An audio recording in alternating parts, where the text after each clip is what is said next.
kicking off is Connor Barth. Robbie Gould, who was making a lot of money, was let go just before the beginning of the season. So Barth, who spent a lot of time with Tampa in the past, to kick off with Lucky Whitehead in his second year as a Cowboy, back to receive. Chicago won the toss and they deferred. So Mr. Prescott ready to go to work right away after the kickoff.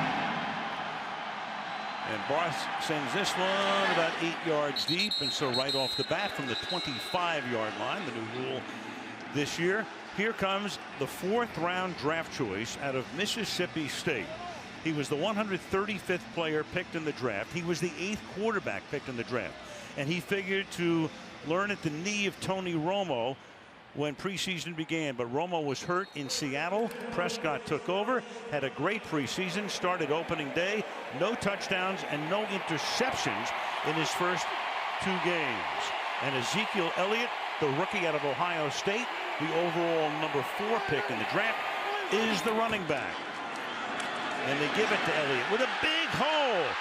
And the rookie from Ohio State for a gain of 22, taken down by Tracy Porter. What a beginning for the Dallas Cowboys. A lot of Pro Bowlers up front here for the Dallas Cowboys. Let's focus this time on the center, Travis Frederick. Going to come down, get a shot, help his buddy Zach Martin, then get up on that second level against Nick Kwiatkowski. And I tell you, this young man, after fumbling twice last week, he wasn't going to give that one up. Well, you know the Cowboys have a great line, but probably the best guy on the line, Tyron Smith, inactive tonight, the left tackle. Off play action, the pass is caught on the Chicago side of the field, and that's Dez Bryant breaking tackles, picking up a first down. So 2 plays, 2 first downs for Dallas. How about that throw? Akeem Hicks right in the face of Dak Prescott. He didn't even get a chance to set his feet carrying out that fake and just had to sort of flip it up over the top and got enough mustard on it to get it out there. Well, that's not a happy sight for Dallas, as Bryant was limping toward the bench and now has to go down and will need some assistance. So Dez Bryant, who suffered a foot fracture on opening night here last year and missed the first half of the season. See if we can see what took place here. Well, as he got dragged down, you could see he kind of leaned into that right leg a little bit. See right here. It's Christian Jones who pulls him down. Oh, you can see that right ankle folding underneath him there. Well, there's Jerry Jones, and you talk about taking the air out of the building. You get a 22-yard run, then you get an 11-yard pass, and now you got your number 1 receiver and one of the best in football being examined on the bench. So Lucky Whitehead and Bryce Butler come in as wideouts. That's Whitehead coming into the slot on the right, and they give the ball here to Ezekiel Elliott to the 40. Let's take a look at that Cowboy offense. Dak Prescott, Mississippi State. Ezekiel Elliott, the Ohio State. Dez Bryant, Oklahoma State. Terrence Williams, Baylor. Cole Beasley, SMU. Jason Witten, Tennessee. Chaz Green, Florida. Lael Collins, LSU. Travis Frederick, Wisconsin. Zach Martin, Notre Dame. Doug Free, Northern Illinois. And they can only hope that that injury to Bryant is not serious. Again, Tyron Smith, the left tackle, is out. Lance Dunbar now comes in on 2nd and 6.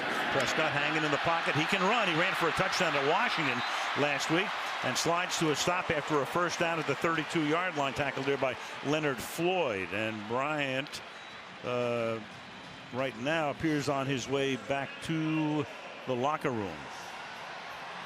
Such a dynamic player, isn't he, when he's in there, and so excited about Dak Prescott and what he was bringing. And you could feel that in last week they were starting to figure it out between each other, and rough way to start this one.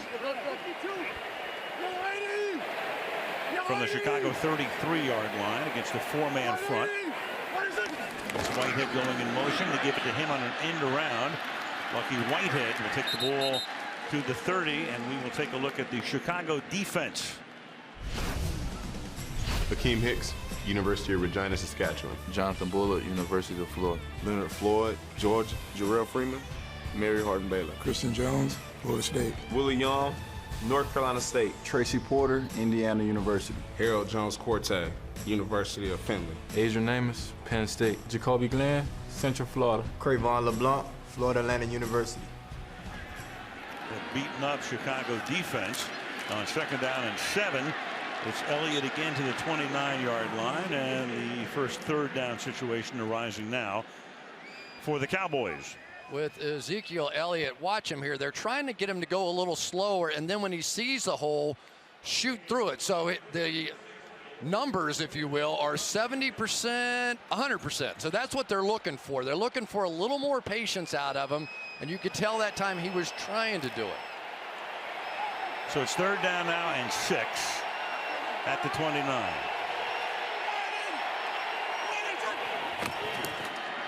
Prescott with a deep drop and then throws, and that is caught, and that's become his new favorite receiver, Beasley, but he really pays the price. He picks up the 1st down, and Adrian Amos, who ironically enough is coming back himself from a concussion, puts the pop on Beasley, and we'll have an injury timeout for Cole right now. Man, what a shot.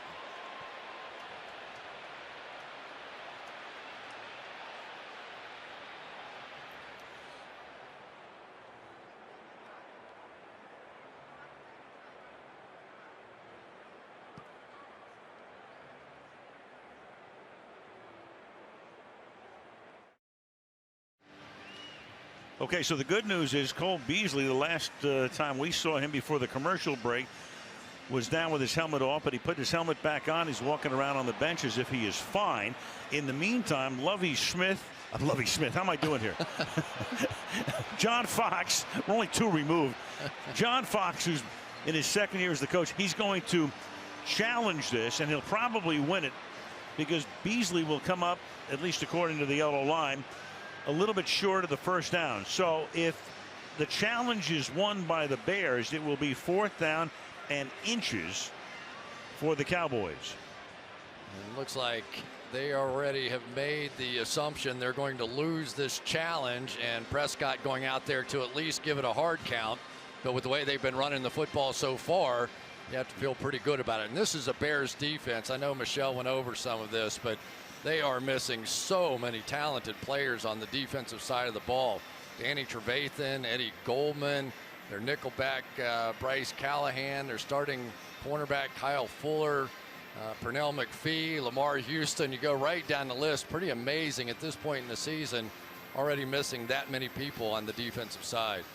Craig Rolstad is the official. He'll give us the call. And here it is. After review, the ruling on the field has changed. The receiver got to the 23 and 1 foot yard line. Thus, he is 1 foot short of a 1st down. It'll be 4th down and 1 foot at the 23 and 1 foot. Otherwise, the 23 and a 3rd yard line, and the offense is going to stay out on the field on 4th down and inches. And this is where it always gets a little strange, trying to remark the chains. Okay, where exactly were we here, you know, as they go back through this thing? Well, after I talked to Lovie Smith, I called Mike Ditka to see what else was going on. Hallis picked up the phone. I just like it when you're first. First of many. 4th and inches.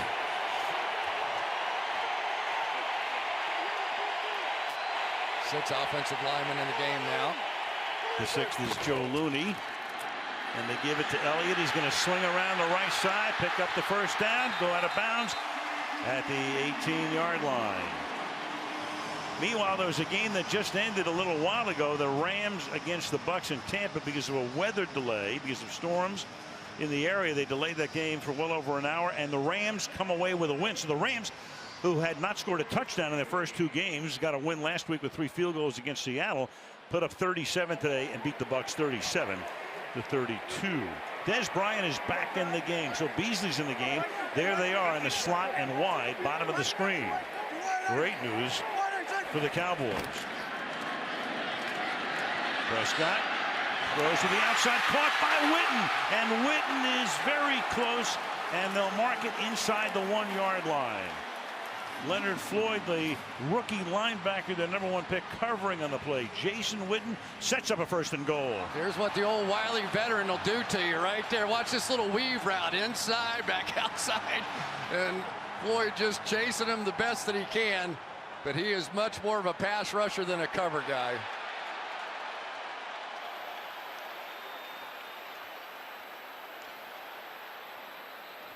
And the Cowboys, I think, are going to challenge this. Yep. They want Dak Prescott to have his first touchdown pass on that one. Garrett comes out. He's going to contend that Witten did get into the end zone. And, well, there's the right foot that's out of bounds. Ruling on the field of a catch and out of bounds. Timeout. So Rolstad under the hood again. 2nd time in 6 minutes.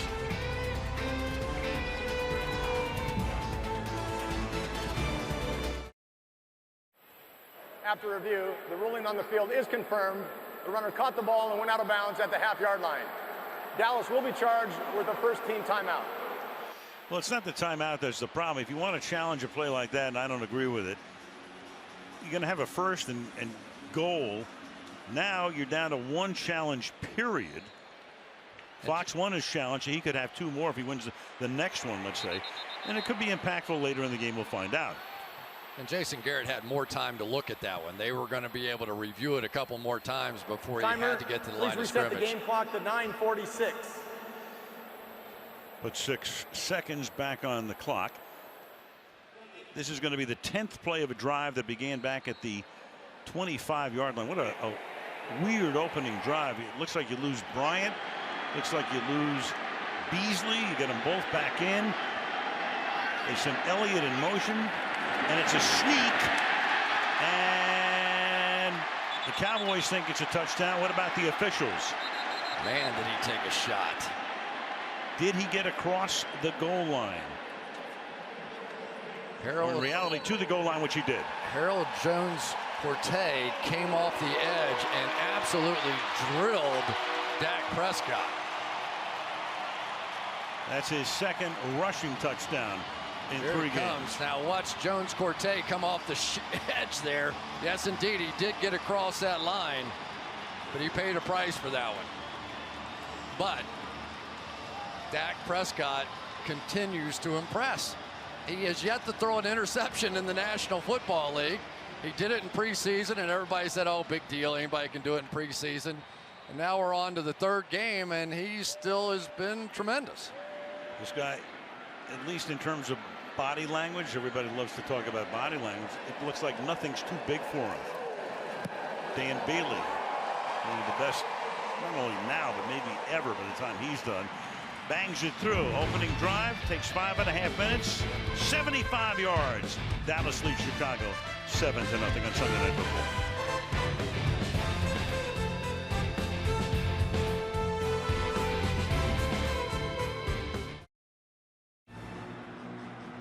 Gene Jones, so much a part as the whole Jones family has been in not only this stadium and how it was constructed and designed, and the accoutrement, but that star, we were out there the other day. Look at that.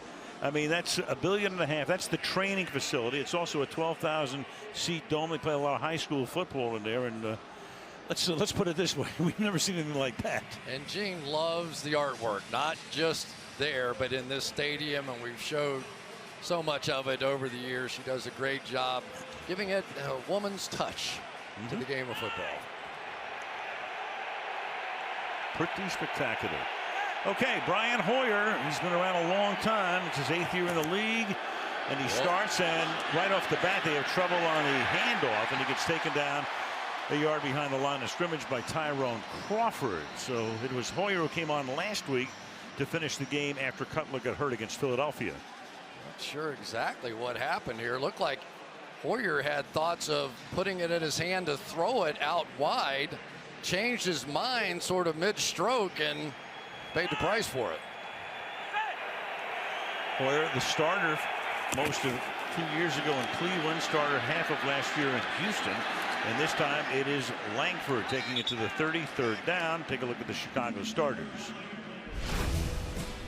Brian Hoyer, Michigan State Spartans. Jeremy Langford, Michigan State. Alshon Jeffrey, South Carolina. Eddie Royal, Virginia Tech. Kevin White, West Virginia. Zach Miller, Weston, Nebraska. Charles Leno Jr., Boise State. Josh Sitton, Central Florida. Cody Whitehair, Kansas State. Kyle Long, Saddleback Junior College. Bobby Massey, Ole Miss. And that Chicago line trying to provide some protection for Hoyer. Jeffrey goes in motion. Play clock at 5. Good clean pocket, but the coverage is great. And Hoyer starts to take off and then throws, and that's caught. Flag down. That's Kevin White, their top pick last year, who got hurt and missed the entire season, out of West Virginia. And Rolstead will give us the call on what was a 3rd and 4. Hands to the face, offense, number 72. That's a 10-yard penalty. Replay, 3rd down. Left tackle Charles Leno Jr. That negates what would have been a 1st down. Which spoiled perfect protection. And once again, if you want to talk about the Achilles heel of the Dallas Cowboys, it is their inability to get pressure on the quarterback. But there you can see, no question at all, Charles Leno hand to the face to Jack Crawford. So for Brian Hoyer, he really should have time to throw the ball. The Cowboys, not a big blitzing team. So many of their pass rushers are suspended at this point. So the passing game should have some chances tonight for the Bears. Yeah, 3 key defenders are missing. It's 3rd down and 14. Little dump off underneath to Langford, and Langford will be stopped well short of the 1st down. Up at the 26-yard line by Church and Jones, the 2 safeties, and it's 4th down. Yeah, both of those guys have played so well, haven't they? Byron Jones, who I think is becoming one of the really good young stars in the league at one of the safety positions, and Barry Church with that game-saving pick against Washington. Last Sunday at FedEx Field, Patrick O'Donnell to punt. And Lucky Whitehead back to return it. Good deep angle kick. It bounces out of bounds. They'll spot it at around the 25-yard line. 6:53 left in the quarter. 7-0 Cowboys.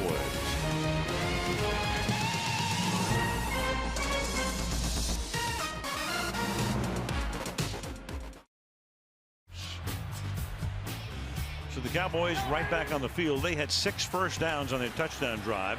The Bears had none. So the Bear defense goes back to work again. The rookie quarterback, the rookie running back, Elliott, overall number 4 pick, picks up 6 yards to the 31-yard line. The Bears are last in the league in time of possession. They've had the ball less than 24 minutes per game. And you flip that around, it means the defense has been on the field almost 36 minutes per game, and they're back on the field here quickly. But they have to take some responsibility for that as well. That was a long drive orchestrated by Dak Prescott, and so they're going to need to make some plays to get off the field on 3rd down. First, they got to get to 3rd down. 2nd and 4. Beasley comes into the slot. Bryant wide to the left. Elliott again. Sets up a 3rd and 1. Let's go to Michelle. Well, Des Bryant injured his right knee during the Cowboys opening drive, missed a couple of plays, then returned with a sleeve on that knee. But when the offense came to the bench, athletic trainers wrapped that knee to support and stabilize it. And obviously he is able to be back out there, Al. All right, Michelle, we took a look at that play again, and then he started to limp off the field and then went down before he got to the bench. So it looked bad at first, but back in. 3rd down and 1 now from the 34-yard line. To the outside, Beasley. Beasley loves to go underneath, runs those short routes, crossing and those little out routes, and he and Prescott have really found a great rhythm in the first 3 games. A little confidence maybe in a rookie quarterback. 3rd and 1, you're going to go ahead and run it. They have a bit of a pick play on the outside, and Jason Witten just so savvy. He doesn't even make contact. Watch him. He's going to come across here, come up, and just sort of get in the way of Adrian Amos. Don't pick him. Don't do anything stupid. Just pick up the 1st down. Nicely done. Perfect start. 4th for 4, 44 yards. And a touchdown on the ground. Good play fake, fires, caught at the 40 of Chicago. That's taken in by Terrence Williams. So he's spreading it around. Jacoby Glenn makes the tackle. He's now 5 out of 5, and he's hit 4 different guys. One of the problems when you can do this play action fake and you've had success running the ball, those linebackers come up and there's just no help in that underneath coverage. There's no way they can do anything but play the run in that situation. And for Terrence Williams, that was first catch. He didn't even get a ball thrown at him a week ago. Tony Romo hopeful of getting back around the middle of the season from the 40. Big hole exploited. Elliott, 12-yard gain. Freeman finally makes the stop. It's a first down at the 28-yard line. There's the inside zone and the patience. Watch and then hit the hole once he sees it. Let those linemen develop. You've got 3 Pro Bowlers in front of you. Give them a little time. Let them go make their blocks and then take off and give it a shot. He's so young, just 21 years old. He's already done a couple of silly things early in his career here, but a guy that's a lot of fun. We were talking to Dak Prescott, says he dances around and sings all the time in the locker room.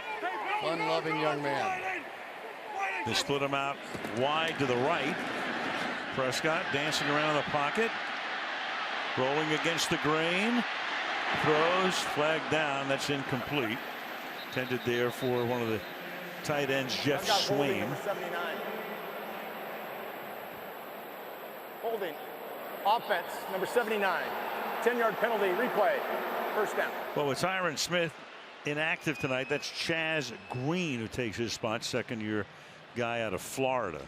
And obviously he's going to come back and make the set, but then you're going to get a loop around on the part of Leonard Floyd, and then he's going to hook him around the neck. And there are too many officials standing in the backfield now to miss that. So now for the Bears, an opportunity defensively. Now they're just going to have to play a little pass defense. The secondary short of at least 2 guys who would be on the field at this point. And Alfred Morris, the former Redskin, is in the game. And he is stopped at the line of scrimmage by Freeman. So, you know, in the draft last year, obviously you're talking about Goff, talking about Wentz, you're talking about Lynch, who will all go in the first round. By the way, how's Philadelphia doing with their rookie so far? Wow. And then this guy drops all the way to the 4th round, which is about where he figured to go. And the Cowboys wind up with him, and he winds up as their opening night starter. Look at him running the show out there. That's what's been so impressive to me. 2nd and 19. And that's caught by Witten to the 31. You know, Chris, you look at the guy, and you know, we watched him on television, first time we've seen him live, and you say, wait a minute, that's not a rookie. No, it's not. And I watched him all the way through preseason because he came out and had that great first game. You know, I said, well, let me put on a little film here and watch this guy. And remember, in college, he basically played his whole college career from shotgun. So they were talking to Jason Garrett about it, and he said the first few days we had him under center, it wasn't exactly a thing of beauty. He said, don't worry about it, Coach. I'll get it. And he came back the next day, and he was better, and the next day he was better. And every day you can see these teammates looking at him as the leader of this offense. And now he's in the gun, and the blitz is coming, and they pick it up, and he goes deep downfield, and it is broken up. Bryce Butler, the intended receiver, and Jacoby Glenn was back there covering on the play. Butler is 6'3", and Glenn about 5'11". This little Jacoby Glenn has played really well so far. Watch him time this one up.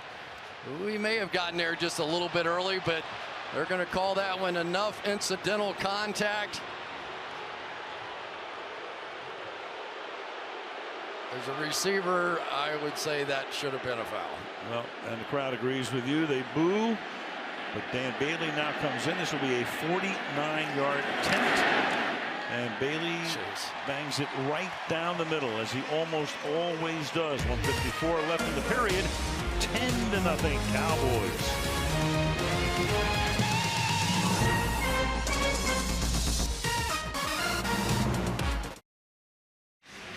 On this final Sunday night of the month of September. Boy, Dallas is growing in all directions, isn't it? Every time we come here, there's new roads and interchanges. All directions. The Metroplex. Pretty good year for them. The Texas Rangers doing extremely well. Dallas Stars look good last year. Mavericks. Cowboys trying to go to 2-1 here. Fielded in the end zone, and Deontay Thompson downs it there. Let's take a look at the Cowboy defense. Tom Crawford, Boise State. Malik Collins, Nebraska. Terrell McClain, South Florida. Jack Crawford, Penn State. Anthony Hitchens, Iowa. Sean Lee, Penn State. Brandon Carr, Grand Valley State. Barry Church, Toledo. Byron Jones, UConn. Morris Claiborne, LSU. Anthony Brown, Purdue University. And Ron Marinelli, major domo of the defense. Wants to make sure his guys don't get loafs when they look at the film. If you don't go to the ball, you get a loaf.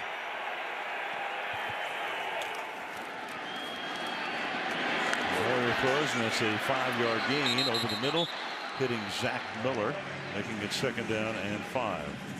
So Brian Hoyer's been around. He started in New England, and he was an understudy, of course, to Tom Brady there. Then he went to Arizona very briefly. Was the starter in Cleveland in 14. Was the starter last year for the majority of the season in Houston. Had a terrible playoff game. They let him go, brought in Osweiler, and then to Chicago. He also spent a cup of coffee in Pittsburgh, even though he didn't get into a game. So he has been around. He got Johnny Manziel in Cleveland, didn't he? Yes, he did. 2nd and 4. It's Langford. Yeah, I mean, Cleveland actually, I think, had a winning record with him. And then, of course, everybody wanted Manziel to play. And Manziel came in, and that ended a couple of careers. At least Johnny has a chance to come back. Jay Cutler, of course, the Chicago quarterback, the sprained thumb. He's week to week. Has it wrapped here. They brought in Matt Barkley as the backup quarterback. He's been around with Philadelphia and with Arizona in training camp, so he would be their number 2 tonight. Basically just could not grip the football. 3rd and 2, final minute. They bunch 3 receivers to the right. They go 5 wide here. Cowboys rush 4. Pass has gotten away quickly and broken up. Barry Church with the big hit on Langford. Probably wouldn't have had the first down anyway. And the Chicago Bears with another 3 and out. Well, you'd think it's set up for a little bit of a pick play out here, but you're going to see Barry Church come up and hit him just as he's making contact with the football. And Church, you can just see his confidence continue to grow. He's very good down around the line of scrimmage, making tackles, getting in the backfield. He's starting to make some plays on the back end this year. This is O'Donnell's 2nd punt. Lucky Whitehead says, I'll fair catch it, and does. At the 27-yard line. 20 ticks remaining in the opening quarter in Texas. 10-0 Dallas.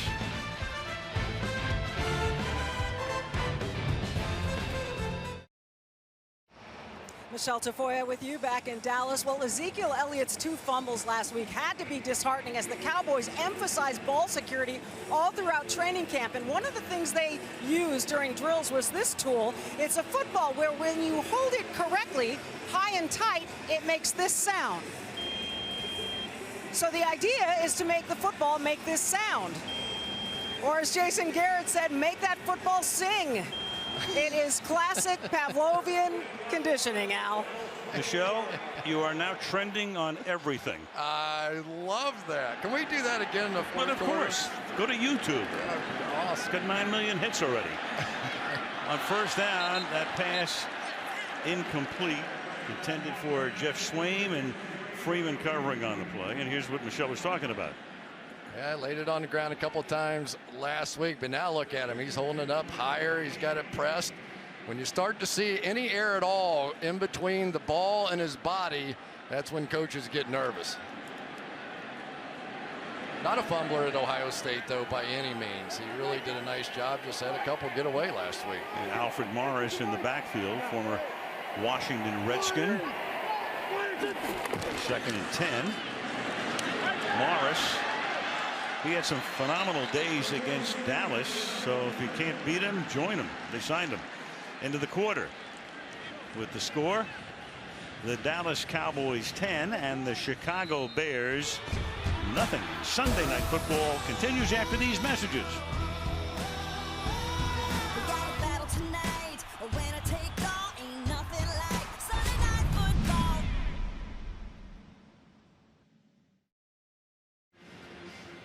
Yeah, saw some sad news about Arnold Palmer in Golf Channel NBC Sports through Alistair Johnson, the longtime business associate, CEO of Palmer Enterprises, that Arnold Palmer has passed away at the age of 87 late this afternoon. Mike Tirico will take a look at Arnold's career at halftime. Just one of the classiest, most genuine men I've ever met. Great sportsman. Start the second quarter here with Prescott dancing away. Escaping down the sideline he goes. Man, oh man. Chris talked about how excited this area is about this kid, and you can see it already in a quarter and one play, 17-yard gain. Well, Willie Young's going to take a little inside path here, and eventually Dak is going to figure that out and then take off. He's a guy in college that, even though he was able to make a lot of yardage running, he didn't run much. He learned to go through his progressions, and that's what impressed the Cowboys coaches, the fact that he wasn't a run-first college quarterback. At the 48-yard line. Play fake, pressure on, and he gets it away and completes it for very little yardage, if any. Morris making the catch there. The Dallas Cowboys have now run 22 plays, and the Bears have run 6.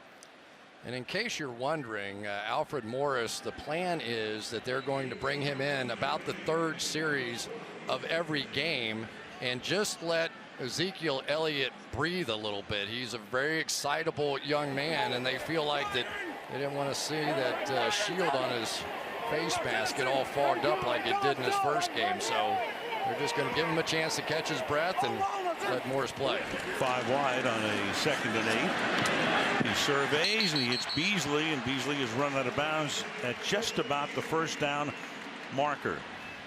You know, they're throwing everything at him. They're bringing corner blitzes, and he just stands there. The thing that's impressed me, I think, the most is just watching him stand in the pocket. Most rookie quarterbacks are look at this guy.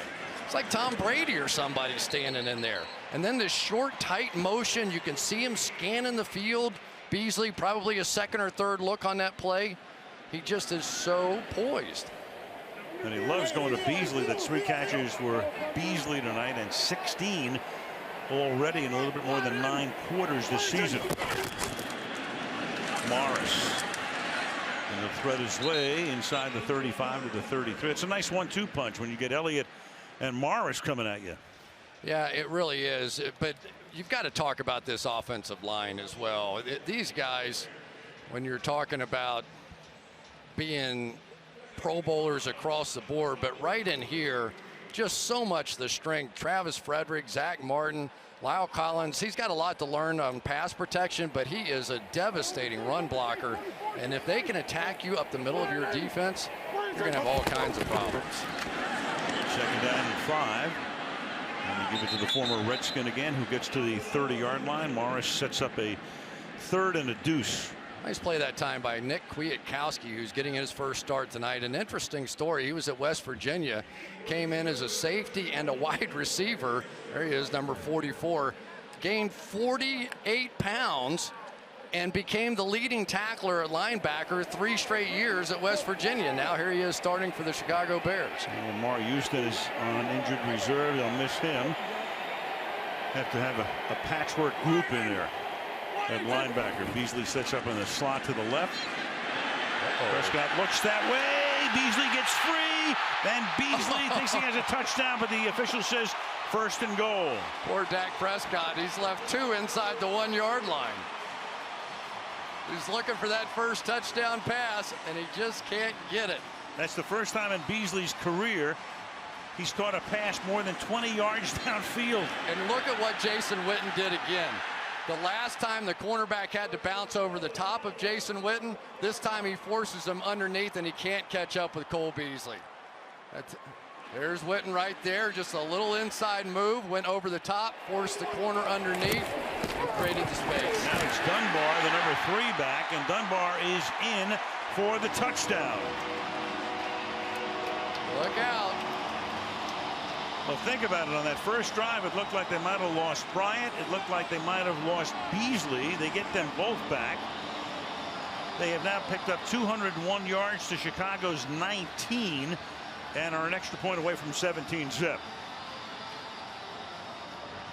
And you can tell, Al, when the offensive linemen start feeling it a little bit about a quarterback, you know, when they start saying, if we get this running game going and he can go to his strength, which is play action passing, it just motivates them even more. There's some energy right now with this Dallas Cowboys organization. And you feel it in the building.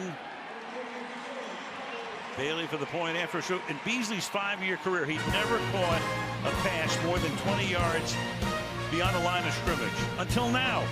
Sets up the touchdown. Dunbar in for the score. 17-0.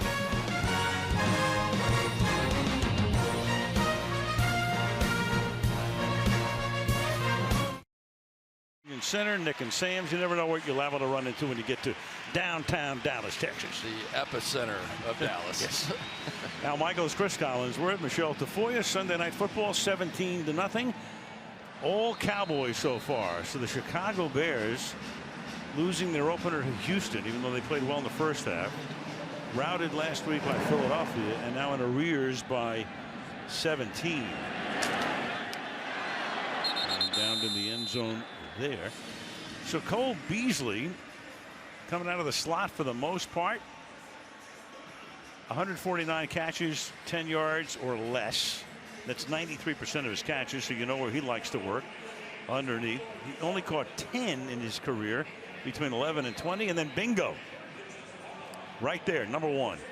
You know, he kind of reminds me of one of those New England receivers, right? You know, Danny Amendola, Julian Edelman, where quickness over speed becomes paramount. Even where's Edelman's number? And there's a big run here for Jordan Howard, the rookie, taking over for Langford, and he comes out of the backfield with a big run here to try to give Chicago a spark that they desperately need. That's 37 yards for Howard. They come with a little blitz that time with Justin Durant, so there's nobody to support over the top here, and Howard's just going to hit a seam and go. And I don't think it's going to be very long at all before Jordan Howard is the featured back here. I just saw him do too much in college to believe anything otherwise. Started at Alabama, Birmingham, and they stopped the program.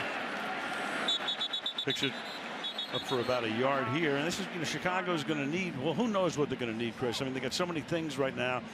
A lot of injuries on defense. You got the whole Cutler thing. He's got a contract that they have to think about picking up or not picking up next year. You got a running back situation. They liked Langford last year, but maybe this is the kid of the future. Yeah, he is. And the one thing that Howard can do is make people miss. One guy does not get him on the ground very often, where Langford, that's not really his strength, breaking tackles or making moves on people. And they set up a screen, and this is Jeffrey, and he'll thread his way for a first down and a lot more, taking it to the 16-yard line. You know, we're thinking about the identity of the Chicago Bears. Maybe this is the identity right now. Maybe you get Howard, Jeffrey if he's healthy, and you know, what would you say is the identity of the Bears right now overall? I don't know. I mean, really, I don't know. You can't say anything about the defense because we haven't had a chance to see them yet, you know, in force all together. And offensively, what are they? They're sort of a team that likes to take it and throw it down the field to Jeffrey and fumble the ball on the snap sometimes. Yeah, Hoyer is able to pick it up. When you think about the tradition of the Bears, of course, the monsters in the Midway, Walter Payton, obviously, Gale Sayers. And then you go to the great defense with Butkus and Singletary and through the years. And right now it's very much a team in transition because there's a new general manager in Ryan Pace, came in last year. Virginia McCaskey, George Halas, of course, founded the team. And it's the McCaskey-Halas family, and they brought in Ryan Pace. Pace brought in John Fox. But there's been a big change and makeover of this team over the past couple of years. And then Hoyer just flings that one out of bounds. Well, and, you know, it's been mix and match for the Bears here. All of a sudden, Haranis Grasu is going to be the center, and then he got hurt. They get Josh Sitton from the Green Bay Packers, and all of a sudden now they move Cody Whitehair over. They bring Josh Sitton in. Crawford comes around and makes a play there. But this is a team that is sort of getting built as the season gets started. And you're not going to be able to beat many NFL teams mixing and matching on opening day. 3rd and 11. And Hoyer will flip it to the outside, and a nice by Claiborne against Eddie Royal, stopping them well short of the first down, and they'll have to settle for a 3-point attempt. And for Mo Claiborne, the beat continues. He's a young man who has had so many injuries in his career. You never got to see him as that top 10 pick that he was coming out of college. But his confidence seems to be growing every week as he continues now to make plays. So the new kicker, Connor Barth, who missed an attempt last week from 31 again. Robbie Gould was making too much money, and out he went. And you got a flag here before what would be a 29-yard attempt. That too much money disease got a couple of them, didn't it? Yep. Matt Forte, Martellus Bennett, Robbie Gould. 4th and 5. With the naked eye, it looks like a little bit, like 5 1/4. So even it's against Dallas. Not sure it's a first down. Let's see.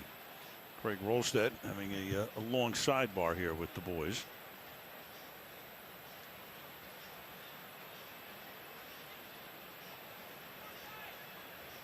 And here comes the verdict.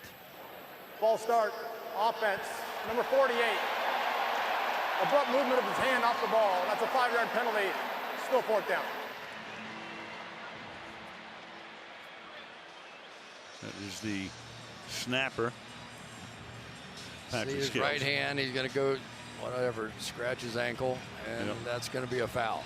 And a lot of times it depends on how abrupt that movement is. Now, they did get a little flinch off the defensive left side, so maybe that's the reason they ended up with a call on the Bears. 34-yard attempt for Barth, who had some pretty good seasons at Tampa. And his first points as a Bear come right here with 7:47 to go in the half.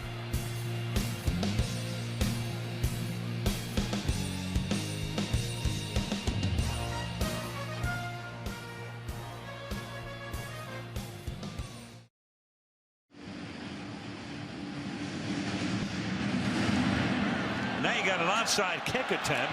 Has to go 10 yards. The Cowboys were there. And the Bears at the 46-yard line, but it's going to be Sherrick McManus. And there's a flag down on the play.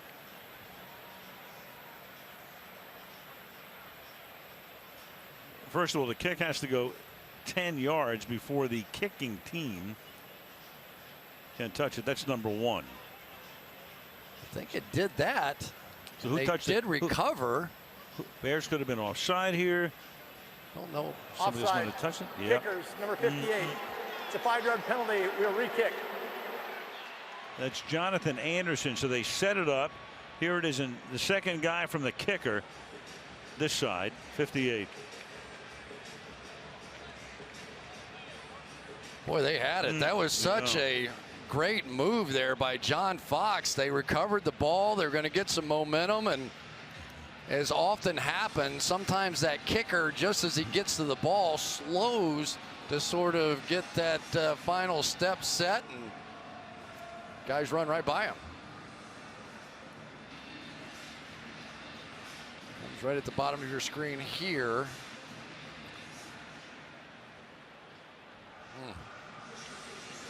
Very close. Gutsy recovery there by Sherrick McManus to go in there and get that ball, and all for naught, but at least they're not giving the Cowboys the ball right there. And there is McManus. So Jason Witten and the offense ready to come back on the field. They've already picked up 201 yards tonight. They have 13 first downs, and the Bears have 2. Halfway through the second quarter.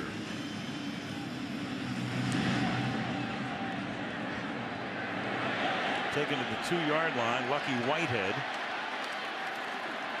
And Whitehead Comes up to the 26-yard line.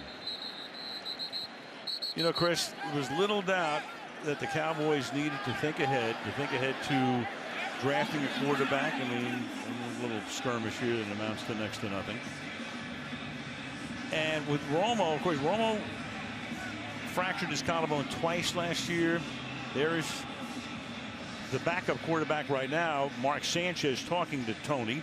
Tony not on IR, but they had to think about somebody. So they even thought about, you know, in the first round, they had the number 4 pick. They could have picked the quarterback there, but they chose Elliott. Well, and they were considering moving up in the draft in the same way that Philadelphia did to get Carson Wentz. They went out and worked Jared Goff and Paxton Lynch, and even in the 4th round, they were really looking more at Connor Cook as being the guy that they might take. And all of a sudden, the Raiders jump up in front of them, so they have to settle for this Dak Prescott guy who's coming here and look like Roger Staubach for a while. Right. There's a 4-yard gain. 8th quarterback selected. Now, we don't want to stir the pot, but you always stir the pot. You know what's going to happen, right? If Prescott plays really well and Tony gets really healthy, you tell me. Well, I mean, the conversation about a quarterback controversy has already started. You don't have to have any more than, you know, one good game to get that thing started. But this is a young man that gives the Cowboys hope. And I think after last season, the Cowboys fans were just a wreck. They were like, oh my gosh, you know, if Tony Romo, then the backup quarterback got hurt this year, and they're down to this 4th-string, 4th-round draft pick, and look at what he's done.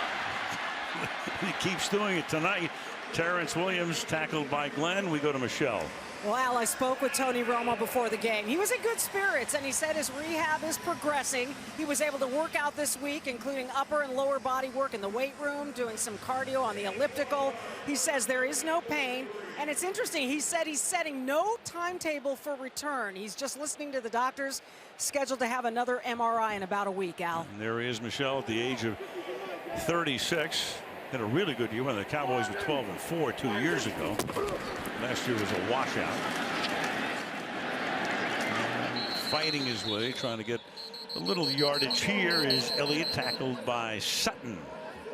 And they, around here, they'll tell you that Tony Romo went in the cave for a couple of days. You know, he worked so hard to get himself back right, was so excited to lead the Cowboys again. And you know, you always, anytime you're hurt in a game of football, you feel like you've let your teammates down, and then to get back in that Seattle game and they get dragged down from behind in another back injury, you know, would send anybody into a few days of depression. And those numbers tell the story, and in first downs, it's 14-2. Cowboys with a fake flip. And Prescott surveying and fires downfield and caught by Terrence Williams at the 42-yard line, and that moves the sticks. He had an easy throw in the flat, but he wanted more. We're starting to see Prescott look down the field more. He knew he had to deal with the rusher coming from behind, but look at that throw on the run. He has a way now of sort of calmly just surveying the field. He had a great feel for what was happening behind him, knew he could always run the ball. But now in this game, Scott Linehan, I think, is convincing him, hey, take a look down the field. Don't always settle for those checkdowns, and he's making some big plays. 42-yard line. Under 5 to play in the half. Elliott. And Elliott bouncing his way for a gain of 7 yards. Out of Ohio State, Ezekiel Elliott. Now, this is getting pretty good. It's getting pretty good. Now, Ezekiel Elliott in the first game sprinted every time he got the ball. Now we're starting to see him understand those zone reads, those outside zones. Let those offensive linemen sort of synchronize swimming, get out in front of you, and then when you find the hole, go attack it hard. This young man can fly. He is one of the fastest high schoolers to ever come out of the state of Ohio. And he wasn't breaking tackles in the first 2 games, but he has tonight. And he fights his way very close to a first down, just outside the 31-yard line. You know, the other guy that I've been impressed with early in this season has been their tight end, Jeff Swaim, number 87. You know, Jason Witten's always been a pretty good blocker. Maybe he's faded a little bit here in the last year or two, but Jeff Swaim has really taken over for Gavin Escobar, who's a little bit more of a receiver, and added a little physical element on the outside, and it showed up there. At the 32-yard line. 3.5 to go in the half. Cowboys up by 2 touchdowns.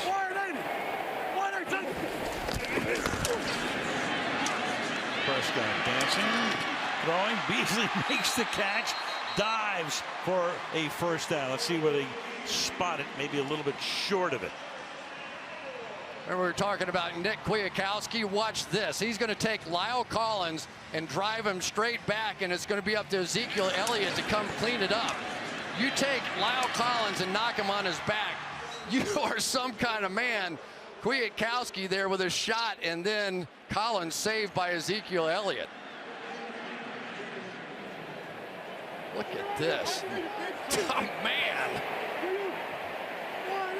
Rocky Graciano there with a 6-inch punch. 2nd and 1 to the outside, and diving for that first down this time is Ezekiel Elliott. That is already his 12th carry of the game, and he's picked up 70 yards on the ground. You know, Al, one of the things that I never get overly impressed with are speed backs coming out of college into the NFL, because the hash marks are so much wider in college football. You have a longer way to get to the boundaries, so more chance to use your speed. But what we've seen out of Elliott so far is that his speed is showing up in an NFL game. He's still able to turn the corner on some of these runs, and he's unafraid to put his head down and play between the tackles either. And they get it off just before the 2-minute warning. Good protection, but it's tipped. Pass is incomplete, and that takes us to the 2-minute warning, coming with 1:54 to go in the half. 17-3 Cowboys.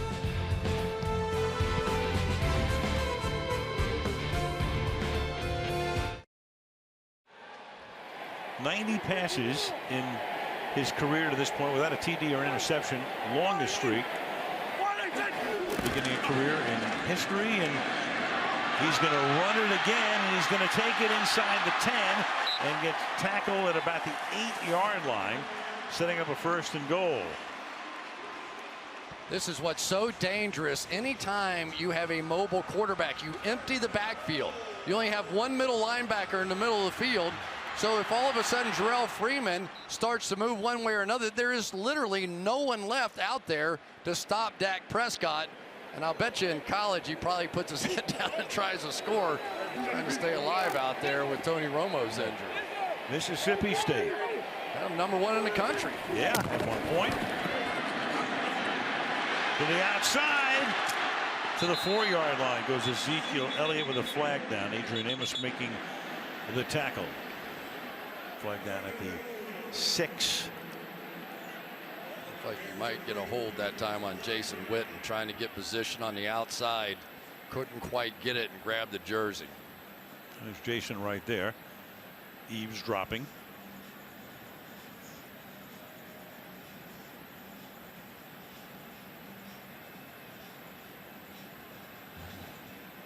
I like how they use a sacrificial official to talk to Jason there. After discussion, there's no holding on the play.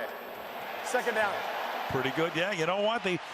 Maybe one guy saw it one way and the other guy saw it the other way, and I'd agree with the fact that I think they got it right.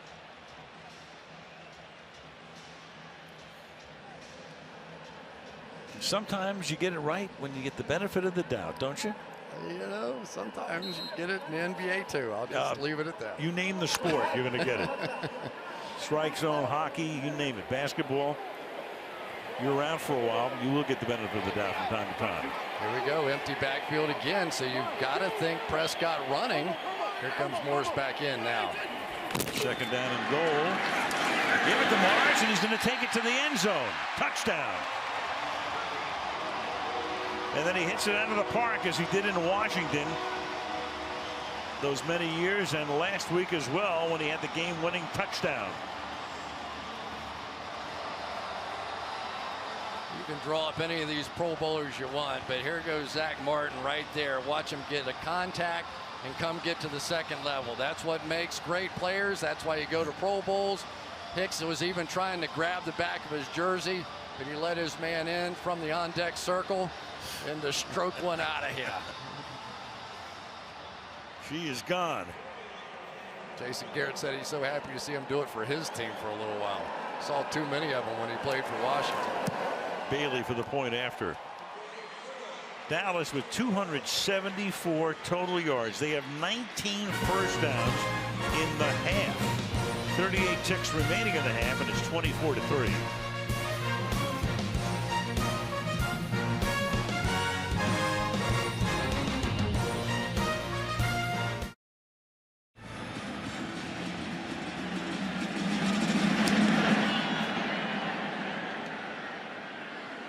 He's fielded in the end zone, and they'll bring it out to the 25-yard line.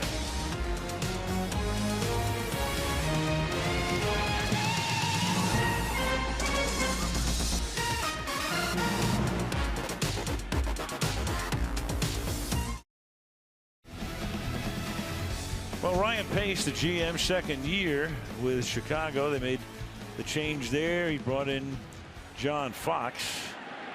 And right now they're 6-12 over the 2 seasons, and down by 21 here. And the pass is caught by Zach Miller.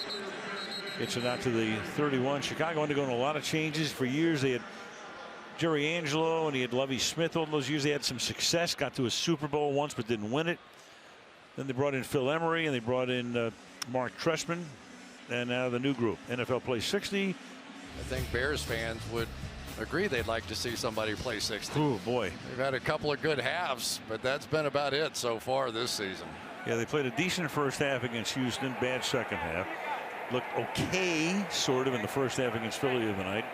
Horrible second half. And tonight a pretty dreadful first 30 minutes as Hoyer throws, and Miller again, and Church will corral him at the 40-yard line.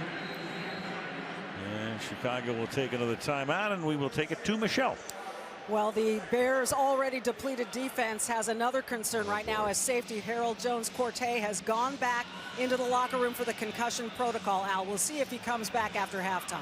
Michelle, a full MASH unit coming into the game with the losses from last week and that IR list and inactive list building up with some key names too. But you know, they really had it set up the right way. When you think about it, they were going to have really 4 pass rushers to talk about on the outside, 2 really fast inside backers, Kyle Fuller, first-round draft pick, and they're just all gone, you know, and you're playing professional football. It's hard to just piece something together. Well, they're throwing and getting out of bounds. A short gain is Jordan Howard. Last year, the Bears in the first round went for Kevin White, the wideout from West Virginia, but then he got hurt before the season even started. He was gone for the year, and tonight he's been held in check, but they're hopeful that down the line he can pair up with Alshon Jeffrey to give him a pair of outstanding wideouts. Yet to happen. You know, this guy ran a 4.35 and did 23 bench presses with 225 pounds. He is a physical stud. There's no question. I have not seen the pop that I saw at West Virginia yet in the NFL level, but you know, he was off a long time, so we'll see. Hoyer now throwing, and that gets him into Dallas territory. Miller again, 43-yard line, still outside of field goal range, and they stop the clock here with 10 seconds. Here's a look at Kevin White back at West Virginia, and he played against some of the very best competition there was great with his hands. People would try and get their hands on him, and you'd see him just fight them off of them and make big plays and just out jump people. Here playing against Alabama, look at the hand fighting going, and then just go up and get the football. So very talented guy. Obviously would be a great mix with Alshon Jeffrey, 2 of those big guys on the outside being able to go up and over. But so many first downs are out of the building now when you think about it. Matt Forte playing for the Jets, Martellus Bennett playing with the Patriots, Brandon Marshall with the Jets. A lot of guys with a lot of talent as they try to remake this roster and go much younger and much cheaper. Now Chicago, and they get movement. That's Alshon Jeffrey who started early, and that's going to cost them 5. So they're going to need about 15 more yards to get in some semblance of field goal range and get out of bounds because they don't have a timeout.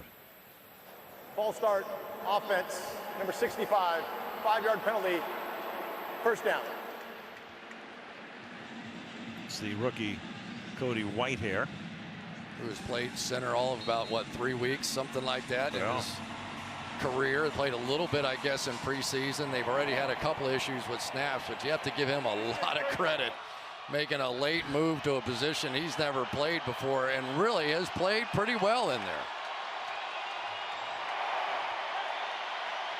Cowboys have 3 defenders standing back at the 10-yard line. And it's thrown out of bounds by plenty. So now you've got 5 seconds and time for one prayer. Take a look at Kevin White on the outside and see all the moves. There's a pretty sharp cut, but they're just not going to give up those deep jump balls that have sort of become the hallmark of Alshon Jeffrey in this offense. And so now you probably get the ultimate jump ball. You get those 2 big monsters on the same side, Jeffrey and Kevin White over there, and see if they can jump up and catch one for a cheap touchdown.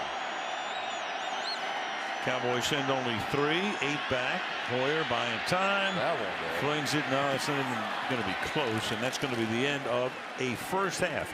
That's all Cowboys. Bears will get the second half kickoff. The score is 24-3.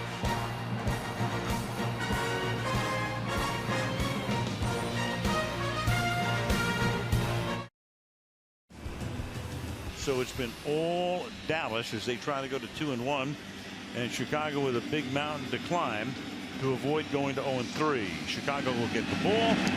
Dan Bailey will put it into the air, and a run back from the 2-yard line here by Deontay Thompson, who brings it back out to the 25 and loses the ball. So Thompson fumbles. And was he touched down? And I think the answer is going to be yes. First down, Chicago. Yeah, there was a diving tackle. I couldn't see exactly who it was. It was a little bit before that. It looked like it was Wilson that dove out there, and Damian Wilson, and able to trip him up. And so if he had not been touched, there you can see right there. There's the right hand on the pad, and that's going to bring him down. Otherwise, if you go to the ground on your own, you lose the ball. It's a fumble. Play ends the minute his knee touched, so they start from the 24, and they have the rookie Jordan Howard in the game. He had that big run in the first half, but nothing doing here. I think there are enough white shirts there, led by Sean Lee, and we check in with Michelle. Well, John Fox was in a hurry to get to the locker room at halftime. Al, he said the first thing we've got to work on is defense. I know we have a lot of new faces out there, but he said he wasn't sure that was the problem. Part of the problem is Dallas's 2 rookies. Jason Garrett liked what he saw in the first half. He said Ezekiel Elliott is running tough, and Dak Prescott is making plays in the pocket and with his feet, Al. Yep. Michelle, Garrett pleased with everything, as any coach would be, with a 21-point lead, playing extremely well on both sides of the ball, and trying to win a game in its own building for the first time since early September last year. And that's caught here by White, who stays in bounds and then pays the price. Rod Marinelli loves when everybody swarms to the ball, as they do right there. It'll be 3rd down and 6. Yeah, and they've made some changes on this defense for Rod Marinelli. They've flipped Tyrone Crawford out to the defensive end. Jack Crawford on the other side. Terrell McClain, who probably has played better than anybody on that front defensive line, number 97, has played so well in there. And they elevate the rookie Malik Collins to a starting position. And we all know about Sean Lee, the Pro Bowler on this defense. And other than Luke Kuechly, who's in another universe in pass defense, he's one of the best there is at the linebacker position in coverage. On a 3rd and 5 now, and Hoyer throws, and that's almost caught but not caught by Kevin White, who reached for it, couldn't hang on, and comes back to the sideline here, 4th down. That was a great effort by Kevin White. He trying to lay out, sort of had it, came down, and then when Claiborne hit him, it came out. And so for Claiborne, the good news keeps flowing. O'Donnell's punt. Whitehead is back there. Catches it in traffic at the 29. And advances it back to the 33. Prescott and company going back to work, up by 21 points.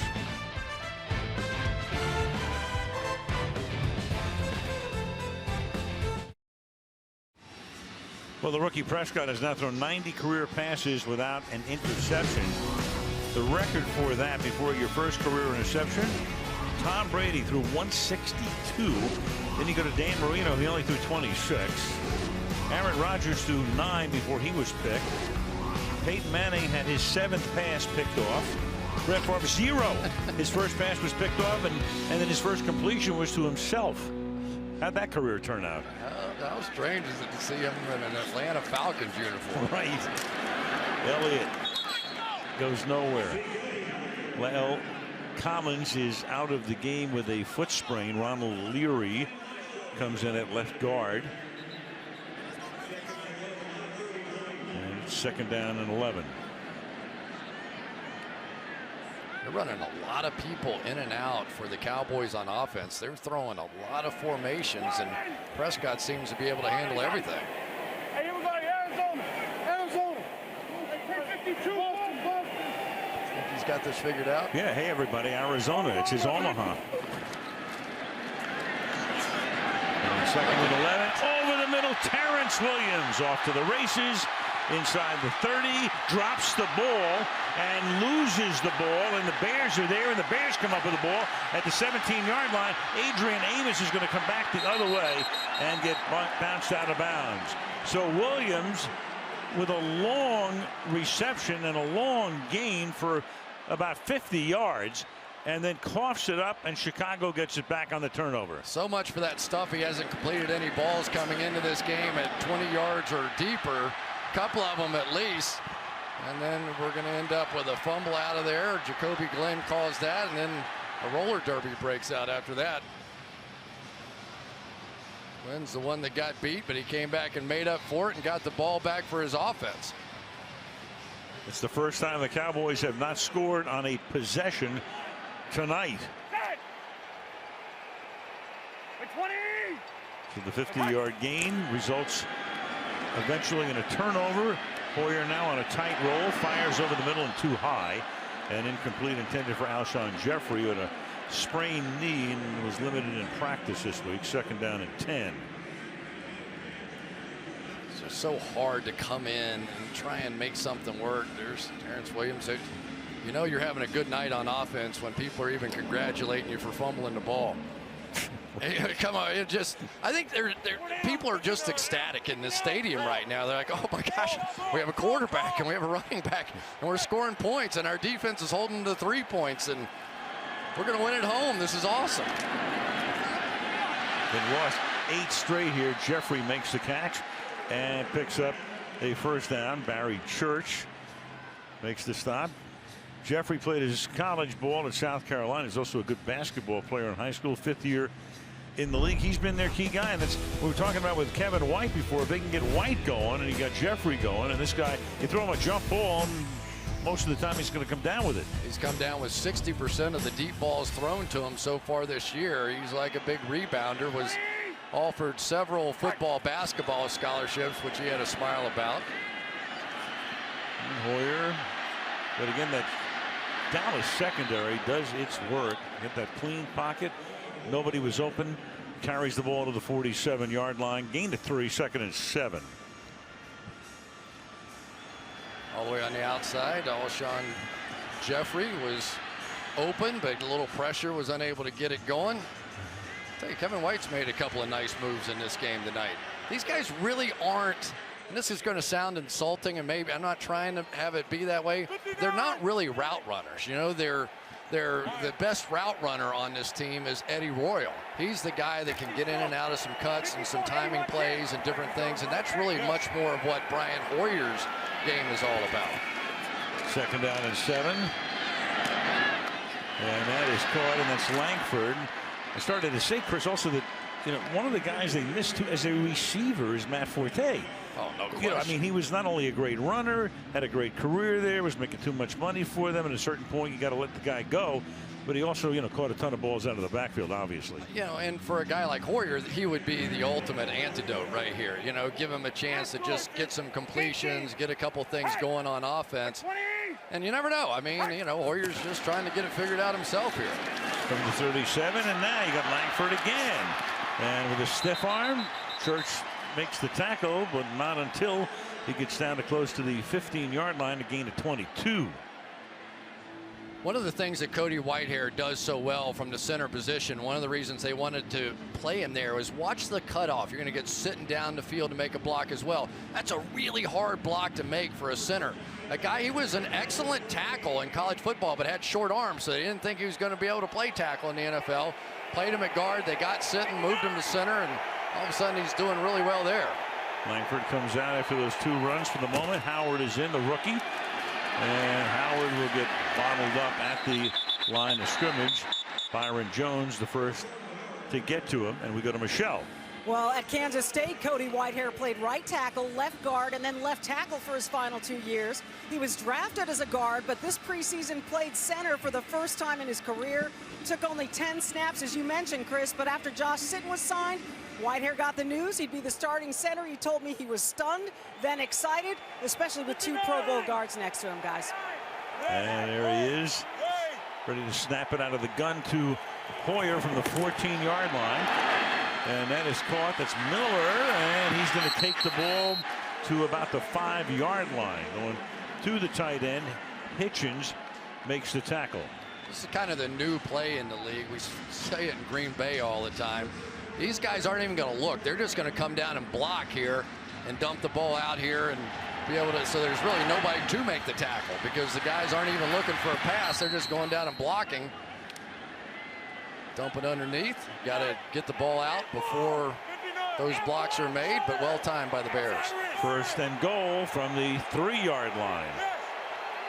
Howard stays in the game in the backfield. A little over 8 to play in the 3rd. Takes the handoff and then just has to sling it away. It'll be 2nd and goal. You get Claiborne, who is down in the end zone for the moment. Take a look right here. He got picked off by his own guy, it looked like. That's what they do down there on the goal line. They run all those rub routes, and time Claiborne got it. Friendly fire, injury timeout.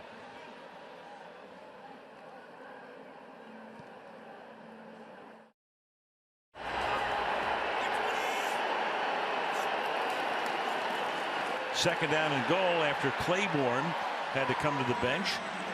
And that is Jordan Howard picking up a hard yard, and now Claiborne will come back into the game. 3rd and goal. He's going to have all these double teams happening right over here, and this is just power football coming through. And it was Kyle Wilbur coming around the outside that actually made the play there, and so now big 3rd down. This point in the game, you're down by 21. I think they're going on 4th down if they have to. Hoyer throws, broken up. Byron Jones is there. And I suspect you got to go for it. You're down by 21. 4th down and goal. You got the ball at the 2-yard line, and they're not even thinking about a field goal here. How good is Byron Jones? This guy just keeps doing. Look at all the traffic he has to work his way through. He's got to go around that guy, under that guy, and then get on the good side of Zach Miller to make that play.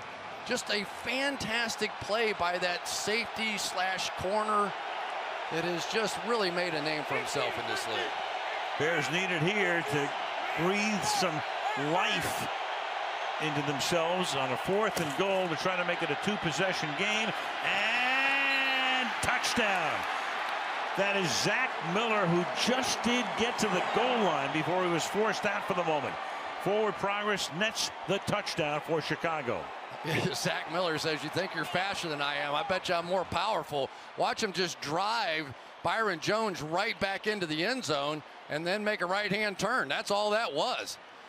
You get a big old tight end and you make him look bad to play before. He's just going to overpower you into the end zone. Well done. That time by Zach Miller. So the Chicago Bears capitalizing. Here it is again. He gets pushed back and then has the ball clearly at the goal line. Of course, they review it as they do all scoring plays. It should be confirmed in a moment. Barth in to attempt an extra point to try to make it 24-10. And it all started after the Terrence Williams 50-yard reception when he fumbled, gave it back, and the Bears then go 63 yards in 11 plays. And Barth makes it a 14-point game. So the Bears breathing new life into the contest. Len forcing the fumble, and the Bears able to capitalize on it. 24-10.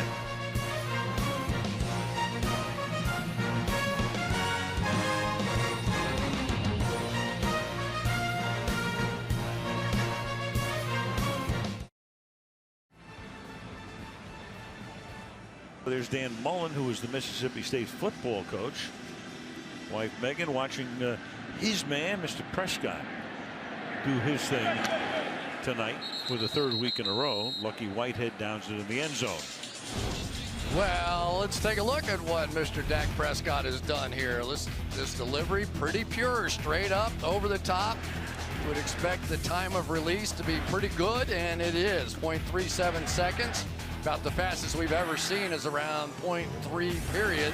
And he's right there, but so good on the run. Yes, we've seen him run the football, but he can also throw it on the run. He has been almost perfect tonight. I can't think of really anything I'd say he's done wrong. Good numbers, as you saw, 13 out of 16. Off play action, underneath, and that's Ezekiel Elliott. Man, you think back to that first drive tonight, gets off to such a good start, then it looks like Bryant's hurt, and the way it looked, you thought maybe he was done for the night. Then it looked like Beasley was hurt, but things working very well. But isn't it amazing that the Cowboys have not won a game here since opening night last year against the Giants? It really is. But when you get the quarterback position solved, I mean, it was really and truly a mess last year. I mean, it was a mess. And to wave your magic wand and take a fourth-round draft pick that maybe you weren't even really focused on going into the draft, and all of a sudden he's doing this? Amazing. To the 33. Elliott. Third and short upcoming.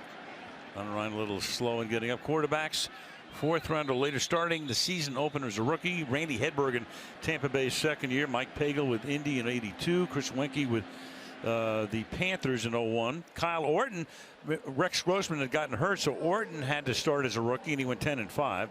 And then there's Prescott here. And it's Mitch Unrein, whose wife won a bronze medal in trap shooting at the Rio Olympic Games, and he needs the attention.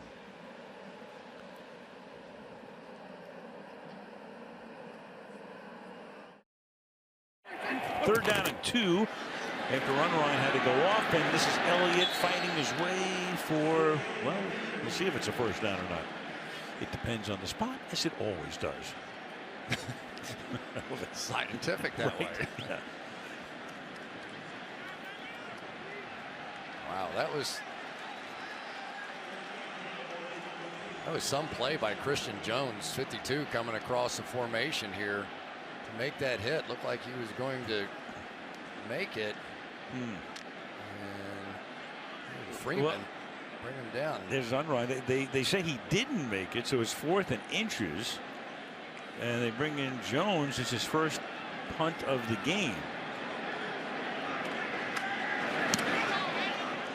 And he's able to get that one away.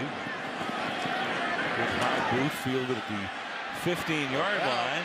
Trying to come around the corner. Taken down to the 24-yard line was Eddie Royal, and there's a flag down on the play. 51-yard kick for the moment, a 9-yard return. Could have been was that a face mask at the tail end of it? Rod Smith was the guy who made the tackle. 45, there he is. Yep. During the return, personal foul, face mask, kicking team. It's a 15-yard penalty added to the end of the run. First down. I got to tell you, that wasn't a bad face mask right there. As they were running right at us, and it looked like he was about to turn the corner, and Eddie Royal returned one for a touchdown last week. 15 yards may have been a gift for the Cowboys. Well, in the meantime, you got the Bears, who had been trailing by 21. Now it's 14. Now they have the ball at the 39-yard line. Who knows? 5:06 left in the third. You watch college football, you know it's possible. Running back is Jordan Howard. And the rookie will get wrapped up and slung down back of the line of scrimmage by Malik Collins. That was some play right there. Malik Collins right here is just going to go right by Cody Whitehair, get in the backfield, unable to make that reach that time. Some good young players out here, and I tell you, no matter how good they are coming in, Rod Marinelli makes them better. These guys play hard. Second down, 13. Four-man rush, pass underneath, the fumble, and the Dallas Cowboys are going to come up with it. Cameron Meredith was the receiver, but not for long. Wilcox hit him, and the Dallas Cowboys are back in business. You always have to do, is it a catch? 2 feet down, make a football move of some kind, turn it up the field. Let's take a look. Catch, turn. I think that is a fumble. J.J. Wilcox, great shot right on the ball, tucked it away, no question. Yep. Review all turnovers, but this one will stand. Tyrone Crawford recovered it. Wilcox forced it. And Dallas has the ball at the Chicago 36. First time that Meredith's been targeted tonight.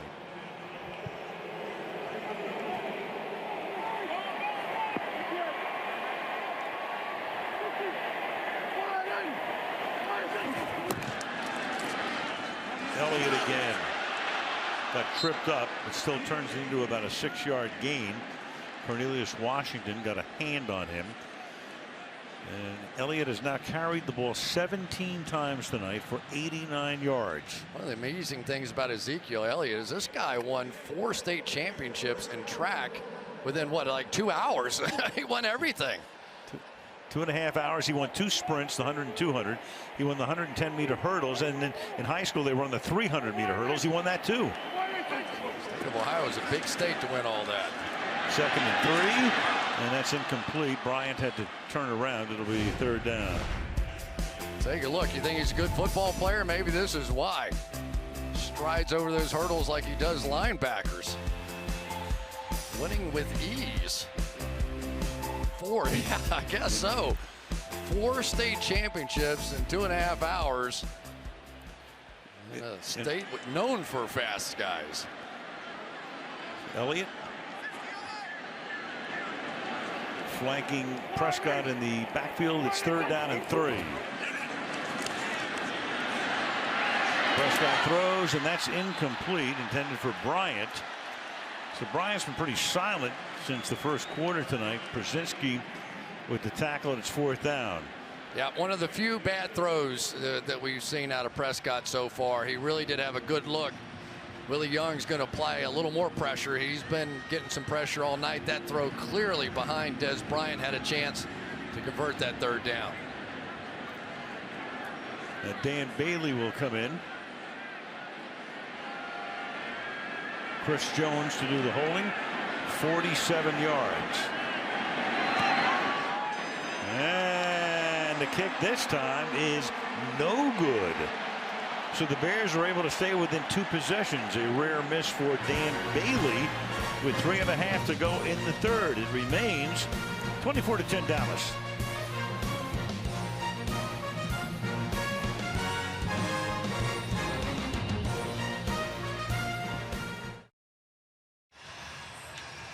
Ezekiel Elliott, who won 4 state championships in Missouri, not Ohio, but I'm sure he would have done very well in Ohio as well. Still a very impressive athlete who got it going, but right now the Chicago Bears have new life. I mean, this is clearly a ball game at this point if they can put together a drive.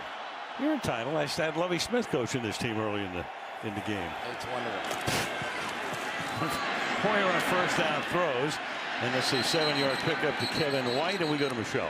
Well, running back Jeremy Langford was carted back to the locker room. There's nothing official from the Bears yet, but I can tell you the athletic training staff was doing an examination that really seemed to be focusing on his right Achilles, and the Bears came into this game without Kadeem Carey, so down a couple running backs, Al. Yeah, boy, it continues for these guys. And now they hand the ball off to Jordan Howard. And he'll get to the 42-yard line. First down. Well, John Fox in his second season, only coach in the history of the league, succeeded by a couple of guys who faced each other in the Super Bowl. That was last year. Ron Rivera and Gary Kubiak. Buck Showalter, only manager in Major League Baseball history, succeeded by Bob Brenly with the Diamondbacks and Joe Torre with the Yankees in the 2001 World Series. So tough for those guys to sit at home and watch the guys who succeeded them face each other in either the World Series or the Super Bowl. But for Foxy, he's been to the Super Bowl twice. And the one thing about John, he's been in demand. Even when he got canned in Carolina, Denver picked him up right away, and then Denver let him go, and Chicago picked him up right away. He hasn't had a year off. Yeah, we asked him about Jay Cutler, and he said, hey, it's a performance-based business. That's the bottom line. Whoever's playing best gets to play quarterback. 2nd and 10. Hoyer. And getting ripped as he makes the catch. Brandon Carr putting a hit on Kevin White after no gain. It was so interesting that the Cowboys decided to flip the sides these corners play. Forever, Mo Claiborne had played on the defensive left side, Brandon Carr on the other, and they flip-flopped around now. And now you've got Brandon Carr over here on the right side, and it seems to really have helped both of them. Brandon Carr got his first interception in the last 3 seasons now, really, because the 2 prior seasons he didn't get any at all. 3rd and 10. Kevin White. So on 3rd and long, they run an underneath little slant to the inside, and Collins is right there, and it gains next to nothing, and it's 4th down. You know how they showed that blitz with 2 linebackers up inside, and that might even been a bit of an audible there. Seeing when you get this look with these guys here, there's nobody to chase that kind of a play, but they come out of it, and it really ended up not being a problem. So now Patrick O'Donnell sending it down to Cole Beasley. Nose down with backspin. That came close to hitting the board. And Beasley makes the fair catch at the 12-yard line with 37 seconds left in the 3rd. Well, the Cowboys have had tremendous trouble at home, but so have the Bears. They've lost 11 of their last 12 home games, most over a dozen game span in the history of that fabled franchise. Cowboys beat the Giants here in a thriller on opening night, then lost 7 straight and lost to the Giants on opening night here. And you go back to 88-89, which was the end of the Landry era and the beginning of the Jerry Jones, Jimmy Johnson era for a longer streak. But right now, trying to get off that schneid, up 24-10. Chicago's had the ball for a little while in this half. From the 12. And it's Elliott knifing his way to the 17. He's on his way to a 100-yard night.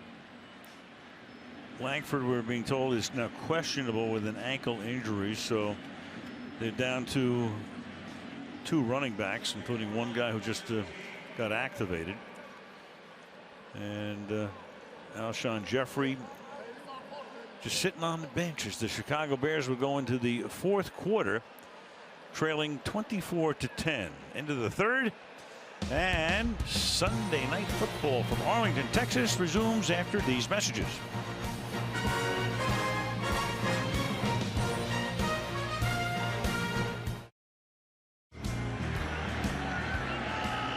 From AT&T Stadium, start the 4th on a 2nd and 5, and Prescott fires complete for a first down up at the 29-yard line to Dez Bryant, and that's only Bryant's 2nd catch of the night for a total of 23 yards. Standings: Minnesota 3-0, and then Chicago trying to avoid going to 0-3. Green Bay beat Detroit today, and Philadelphia 3-0. The Giants lose a tough one to Washington, and Dallas trying to go to 2-1. And man alive, if there's a vote for coach of the year after 3 weeks, Mr. Mike Zimmer is going to get my. How about Bill Belichick? Yeah, but that's every year. Not too bad either. That's every year. From the 29-yard line. Elliott to the outside. Look at that. Well, we talked about the hurdles. Yep, he won the 110-meter hurdles and the 300 hurdles, and here he wins the 14-yard hurdles. in perfect form. We've seen other guys hurdle, but this was the best form we've seen. There he comes. Check this out. And guys are going to go low at the knees, and we already saw the film. There it is. We knew what he was going to do. Cleared with ease.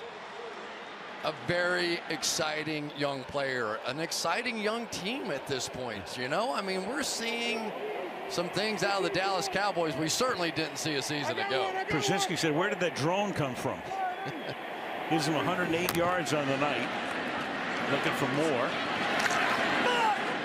Maybe one. We go back to that the Missouri high school days when, I mean, he looked like Usain Bolt in the 100 in this race here. He won it by a mile. And he won those 4 titles in a couple of hours plus 30 minutes. Chris Krasinski is now forever known as a hurdle. Right. And not Clint. 2nd down and 9. Early in the 4th.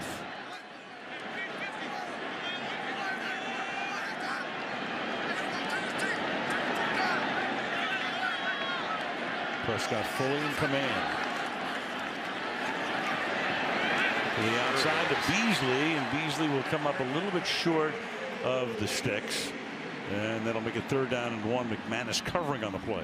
Yeah, I was talking to Scott Linehan about coaching Dak Prescott, and I loved his line. He said he had great blood pressure for a quarterback. And that sort of describes what we're seeing out here, that you just don't ever get the feeling that his heart rate's gone over about 70 so far in this game. Looks so comfortable. And has since opening day. And in preseason, he had a great preseason. You know, and this is something that neither Elliott nor Prescott did in college, this I formation under center. 3rd and 1. That'll be a 1st down. Chugging his way to the 45-yard line is the workhorse, who has now carried the ball 21 times for 112 yards tonight. Let's give Chaz Green a little credit here. Watch the push he's going to get down and just move this entire pile. He's a guy who's given up a couple of pressures tonight on the outside, but to a pretty good player, and Willie Green, who he's faced.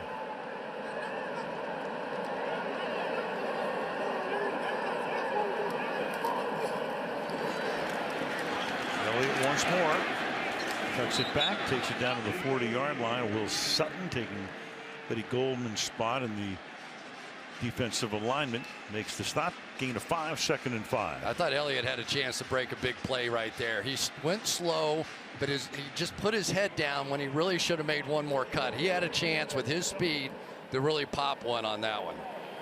Calvin Hill, the record for a rookie first 3 games. The great Calvin.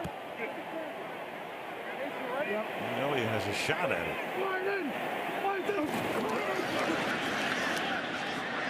Prescott a little too high. Terrence Williams over the middle, flagged down. Might be roughing the passer. Willie Young came in and delivered a blow. Willie Young with his helmet off, so maybe that had something to do. Roughing the passer, defense number 97. It's a 15-yard penalty, an automatic 1st down. And I'm sure Willie Young's saying, well, what about them taking my helmet off here? Here he comes right there without a helmet. And I think it's going to be more of that throw down. And Dak Prescott's so young, he didn't even turn around and look for the flag.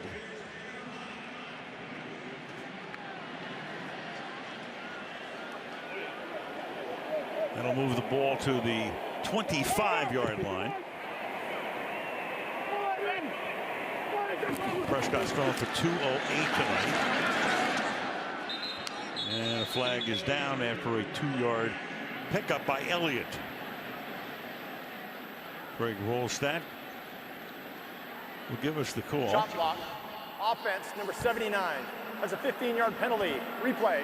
1st down. And that's Chaz Green. He just gave him a little bit of love, and then he goes out and he commits the foul. That's only the 3rd penalty against Dallas. Yep, you can't high-low now. They're going to eliminate these blocks from the game. It's a good call. Right there, you're going to see a high block, and then you'll see Chaz Green go in low. Leary's engaged. You go after the knees. correctly called by the officials. And that's a good rule change. I'm really glad to see that they finally instituted and eliminated all those chop blocks. There were just too many defensive linemen paying the price. Yeah, that's the kind of rule that should have gone away years ago. No question.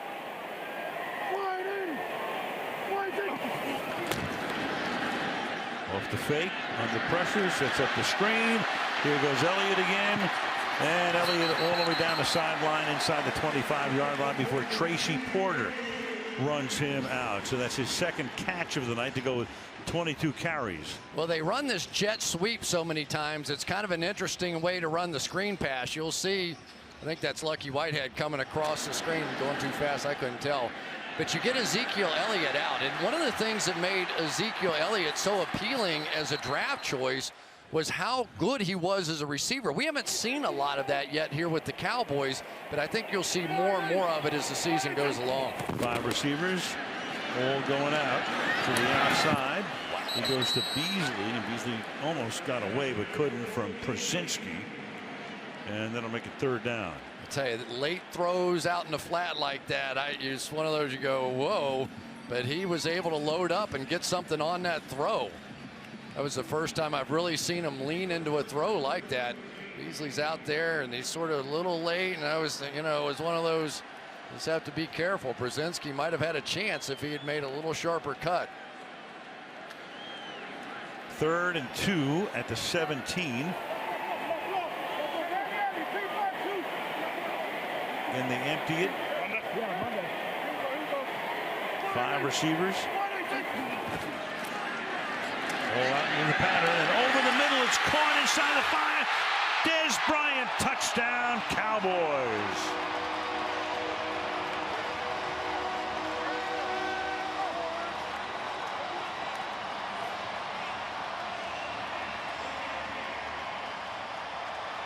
Nice way to get your first touchdown pass. I was going to say the same thing. Congratulations. And why not? Set them up outside, go hard inside. And Dez Bryant's not worried about getting hit by some safety. Makes a tough catch, gets it into the end zone for the young man in his first touchdown pass.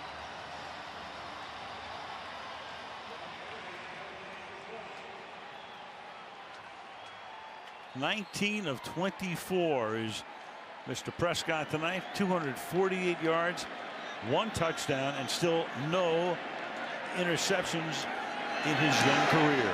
Bailey for the point after 6 minutes into the 4th quarter. The Dallas Cowboys trying to win a game at home for the first time in over a year. Up by 3 scores.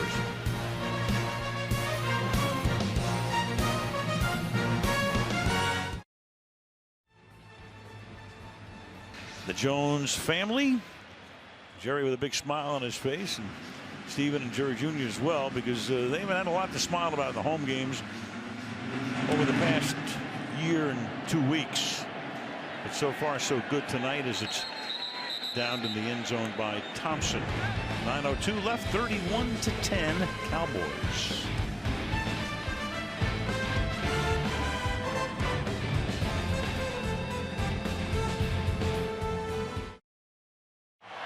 Here, 1st and 10 from the 25 for the Chicago Bears.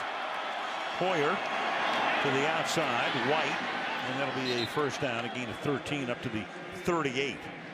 Well, if you're looking for some good news as a Bears fan, it is, I think, it's been Kevin White. I didn't see this as much in the first couple of games, but he looks much quicker. We're starting to see a little bit of that speed. He looks more comfortable catching the ball. And here he goes. And Hoyer sends it down to White, and he cannot make the catch. Morris Claiborne denying him on the play, and it'll be 2nd down. Ran right by Mo Claiborne and just didn't make the catch. It's a perfectly thrown ball.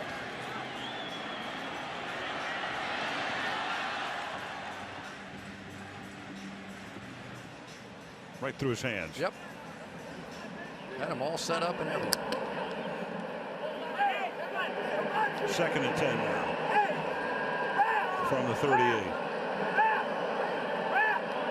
Having to play Jordan Howard in the backfield, the downside of that is how well does he know his pass protections? That's always the issue with young running backs. And Langford's been declared out for the night.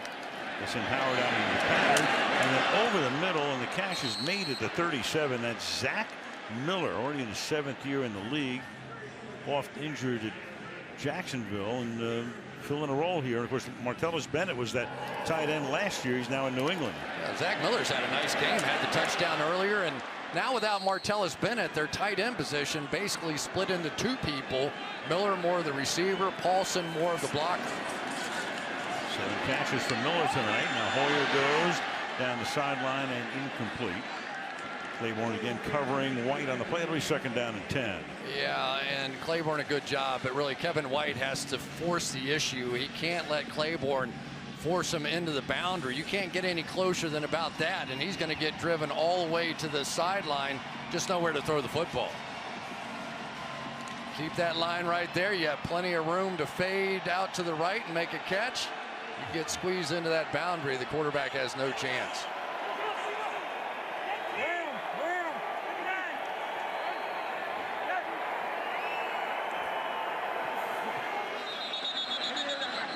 And a penalty. Chicago next week, home against Detroit. Cowboys go to San Francisco. False start. Offense, number 75. 5-yard penalty. 2nd down. And that's Kyle Long. Well, time of possession, as you can see, last in the league coming in. Right now you have a little less than 8 minutes to go.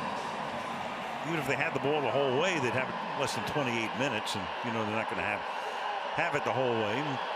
Got to get that figured out. 2nd and 15. And on the outside, that's Jeffrey, and he gets forced out by Carr. Set up a 3rd down and 5 after a gain of 10 yards. Obviously, Brandon Carr playing a little differently now with a big lead. He's going to allow some of those underneath throws. One thing you don't want to do is allow Jeffrey to get even with you, because then you get into those jump ball situations, and Jeffrey is as good as there is doing that in the league right now.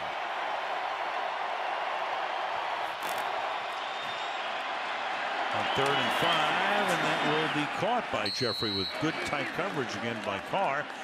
But he needed 5 and he got 6, and that's a 1st down for Chicago. Looked a little like Zach Miller on that one, down on the goal line, just almost a drive block, and got to the 1st down line and turned around and caught the football. You know, the Bears really had a chance in this game. They had a couple of possessions when this would have become, what, a 1-score game, at least one possession where they could have. And Hoyer throws, and Jeffrey goes up and he makes that catch. Hit there by Barry Church, and that's going to set up a 1st and goal. Yeah, he just doesn't care. You can tell. I mean, this is, most receivers sort of flinch when they get thrown that ball.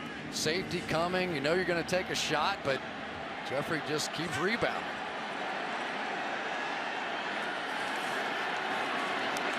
Hoyer fires, and that is caught, and that is a touchdown for Zach Miller. So he keeps calling Miller's number. Blows kisses to the crowd in the end zone.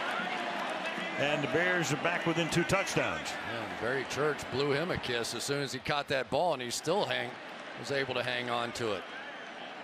Once again, going against Byron Jones, who got picked a little bit by his own guy, and nice job by Miller hanging on after a big-time shot,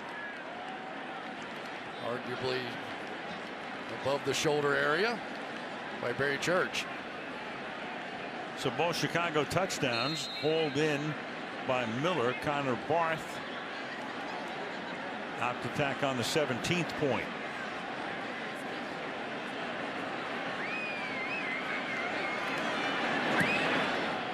And with 6.5 to play in the 4th, not quite over.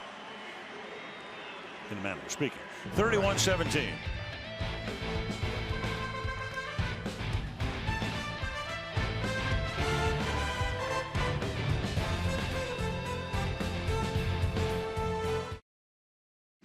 Clearly an onside kick as anticipated. 10 guys are up within 5 yards of the 45, and instead Barth will bang the ball into the end zone. And the only guy who was back there was Beasley. So Dallas will take over at the 25 with 6.5 to play in regulation. 31-17.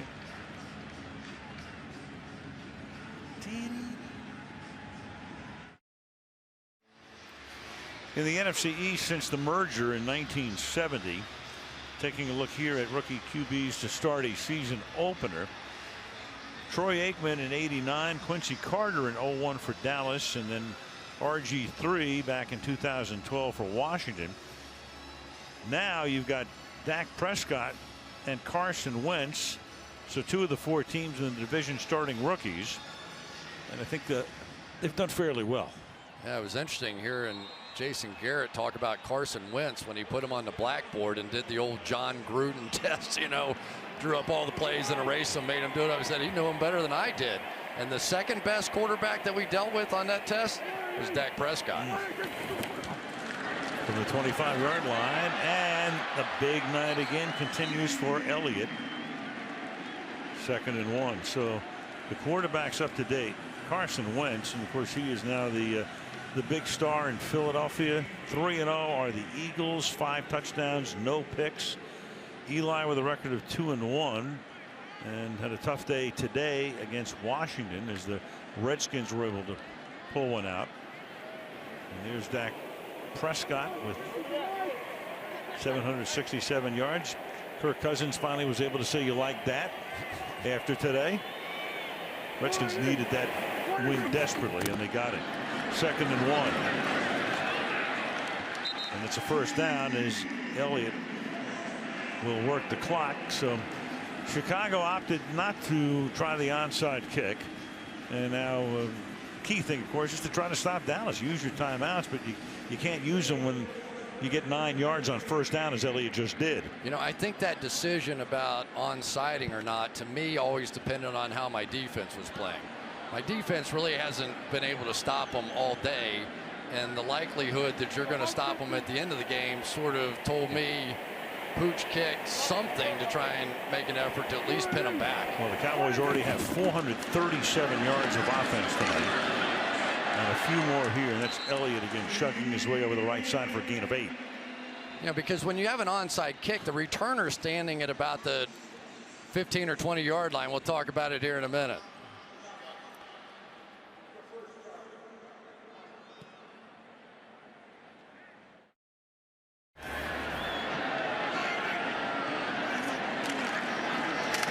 Second and 3 after the Chicago timeout.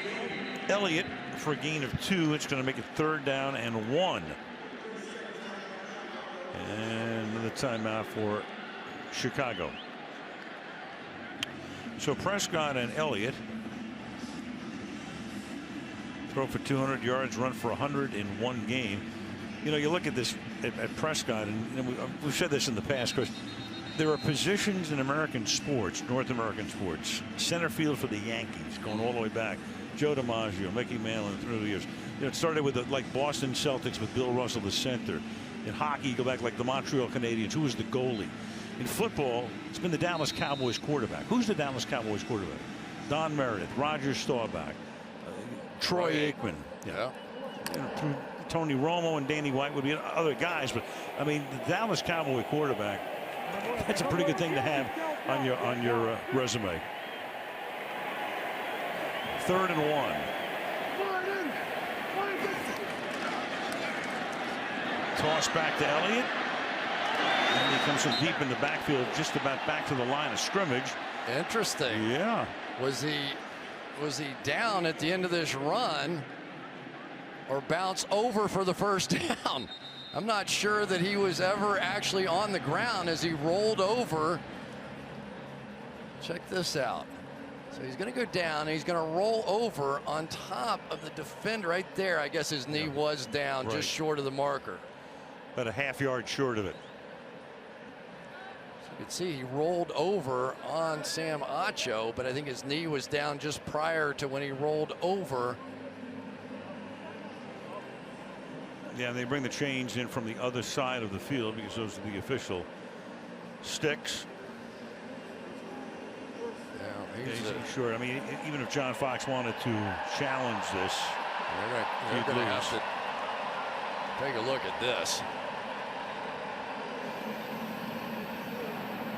Yeah. Chicago is challenging the spot on the field. No question. You know, one interesting thing that came out of some of our conversations, I think clearly the Bears are going to win this. Yep. So we already did the math on that one. But to talk to Scott Linehan, you know, he would fax Dak Prescott the call sheet for the next day of practice. And he said, in all the time I've been doing this, I've never really had a young player that every single day when he came in that next morning, I'd fax it to him at 10 o'clock, 9 o'clock at night. He had the entire thing memorized.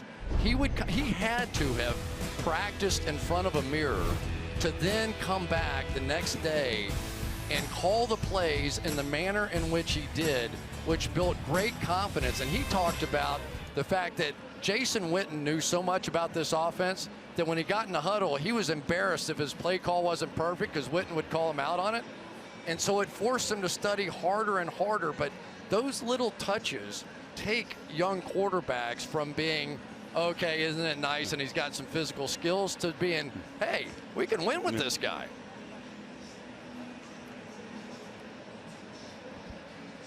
So they check it out. Remind me to tell you a Scott Linehan story in a second. Get a shot at him. He was the coach of the Rams, you know, for I think 3 seasons. Got the job. Georgia Frontiere owned the team at the time. Georgia never liked to get up until about 11 at night.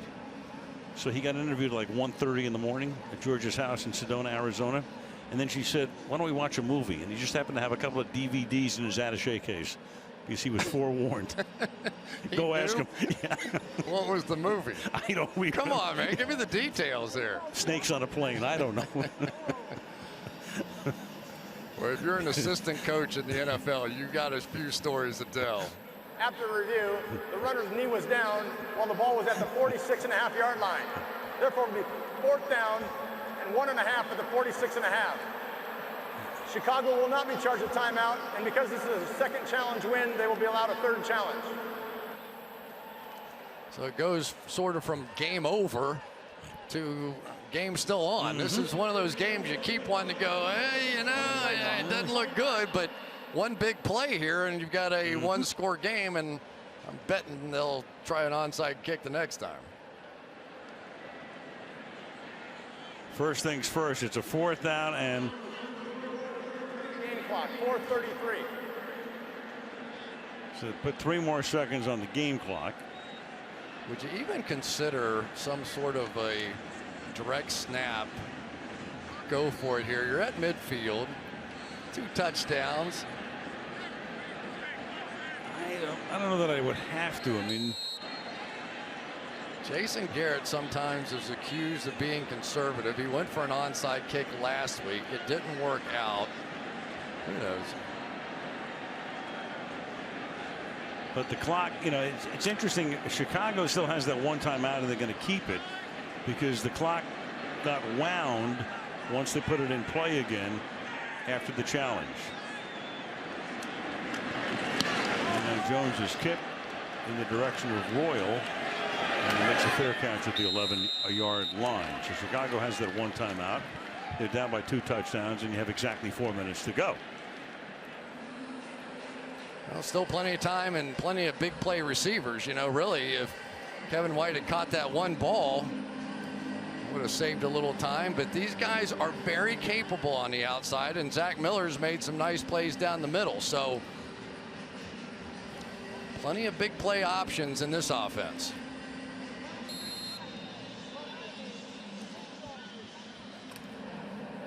Alshon Jeffrey tonight. He's your big play guy. Caught 5 for 70 yards. And so the Bears spread it out. You got Jeffrey matched up with Carr on the outside at the top.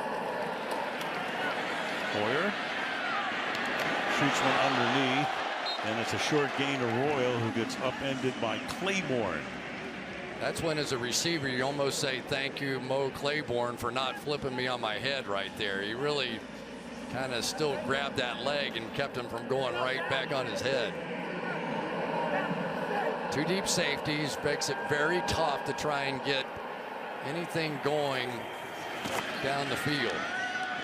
And on 2nd and 5. Wow, good hand fighting and a lot of pressure, and somehow White comes away with a football. How in the world? He reaches over the top of Claiborne to make that catch with one hand, I believe. Watch this. Over the shoulder pad, tips it back. That's sensational. Claiborne thought it was coming to him. At the 48-yard line, only a 3-man rush this time, and 8 covering, and that pass is too high. White looking for a flag and will not get one. It'll be 2nd down and 10 with under 3 minutes to play. It's the right read on the outside, so they're basically playing these one lurk kind of coverages, but they're leaving some one-on-one opportunities out there to Jeffrey, and here's White on the other side. That time Claiborne sort of had him pinned into the boundary. Sometimes now you want to take a look at faking that little fade and run a slant just to get them squared back up on you to try and go deep again. So the lack of a pass rush hurts the Cowboys. Over the middle, that is caught. That's the running back, Jordan Howard. And that's a 1st down inside the Dallas 40-yard line as the Bears hustle to the line of scrimmage.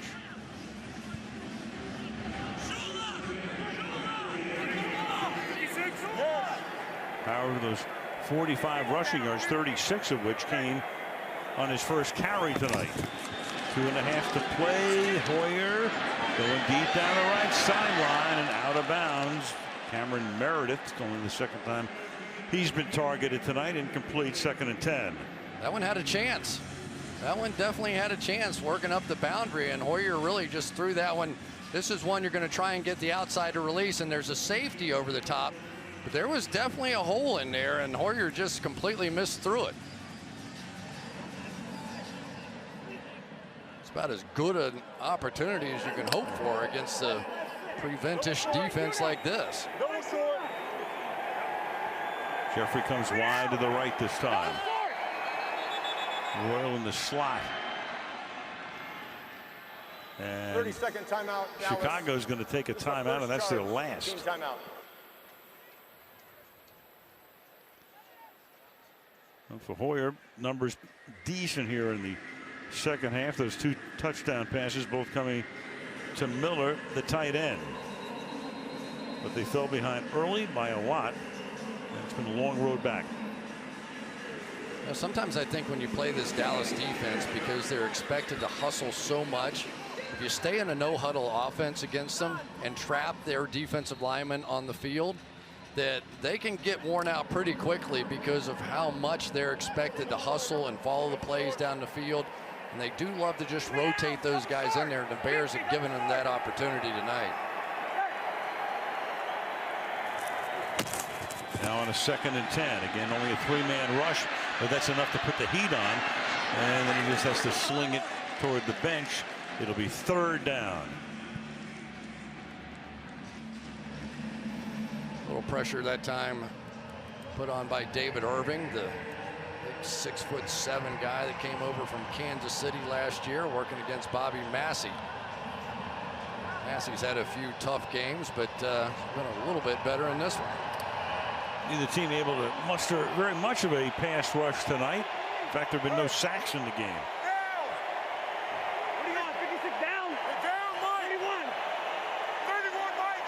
3rd down and 10 from the 39.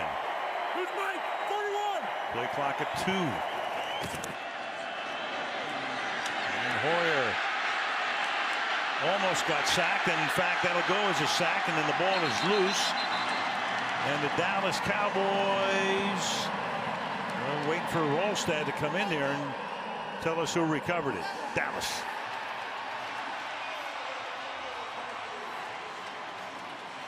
So just the second we say there's no sack, there's almost a sack, then there is a sack and a forced fumble and a recovery. Yeah, at that time it was not the contact, I don't believe, of Irving that knocked him to the ground.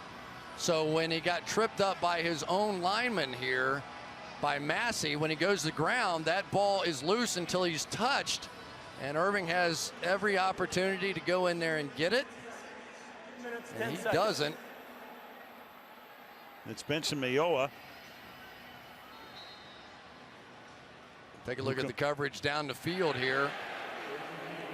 Kevin White thought he had an opportunity. I think that knee's starting to hurt Alshon Jeffrey a bit. And this will take us to the 2-minute warning, and they can pretty much come close to running the clock out on the other side of it. Meanwhile, Elliott can start to pad his stats a little bit here. And that on his 28th carry of the night. He has now gained 142 yards, and we go to the 2-minute warning with the Cowboys on their way to a win at home for the first time in over a year.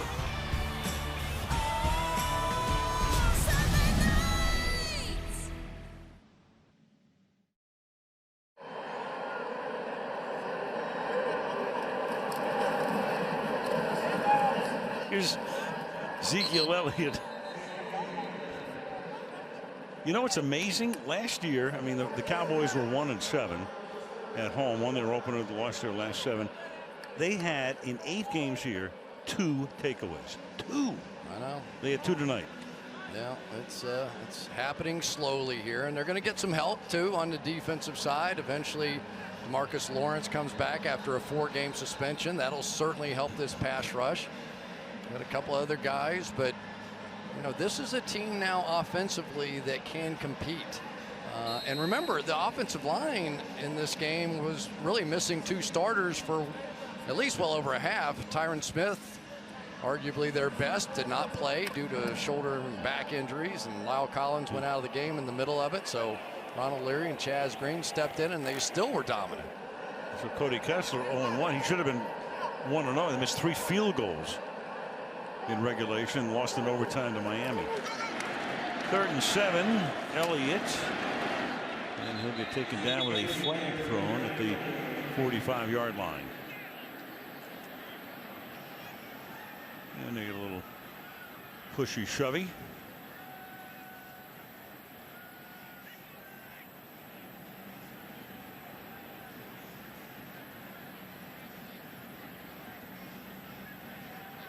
John Fox. Holding offense number 79. That penalties decline. Result of the play is 4th down. A lot of stuff to work on in Chicago. Well, I started the game by saying, you know, Bears fans had to be in a funk. What would give them hope? Wrigley Field? The Cubs? Yeah. That's a reversal from history right there, isn't it? It's been the place to be. Think they're going to win it? Oh, man, baseball is so weird, you know. 3-man rotation, right? Mm-hmm. They'll be favored.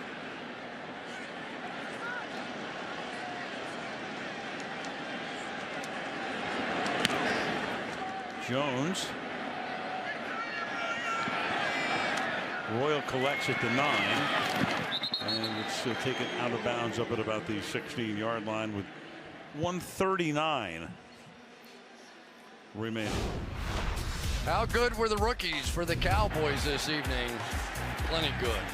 Took a few shots along the way, but Prescott able to get down and throw a rushing touchdown, and there's his first ever passing touchdown. Probably a little thank you to Mom there, the woman that he gives all the credit to.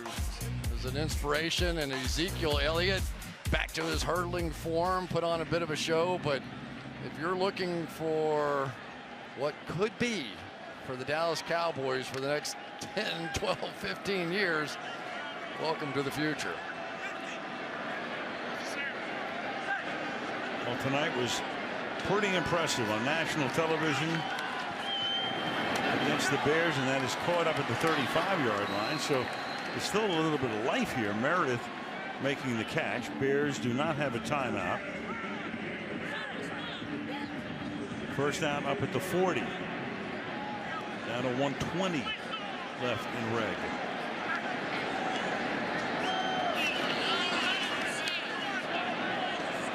And deep down the right sideline for White. Incomplete. And the one thing though, you know, when you see the rookies and they do well and all that stuff, and everybody's so excited. But I can never get the words of Bill Parcells out of my mind. Let's put away the anointing oil for a while. Yeah, okay? But you know, you can rub a little oil on that no interception thing. Right. That deserves a little oil there. That was pretty good. And Elliott tonight, much different in his approach. And the common denominator of their success is going to be this offensive line. You know, even though they were missing a few parts of it, that's always going to be there. A little dump underneath and turning around to look upfield before he looked it into his hands was Jordan Howard, 3rd and 10. Well, you go back to 1969, last rookie quarterback and running back combo to start a season opener. How'd those guys wind up doing? Pretty impressive, guys. I did a speech one time with Roger Staubach, so it's me and Roger Staubach, and I'm looking at his resume out there. The 25th and last thing on there was I won the Heisman Trophy. That's a life well lived. Very. 3rd and 10. And up at the 50-yard line. Is it hauled in? Yes, it is, by Eddie Royal. And that's enough for a first down. Needed 10 and got just 10. And Hoyer says, come on, let's go. Put Royal on the other side this time. 43 and pick him down. Dump it off to the rookie Howard. And he'll take the ball from the 36-yard line. Clock continues to run. And the Cowboys are going to lie on the pile. Clock ticks.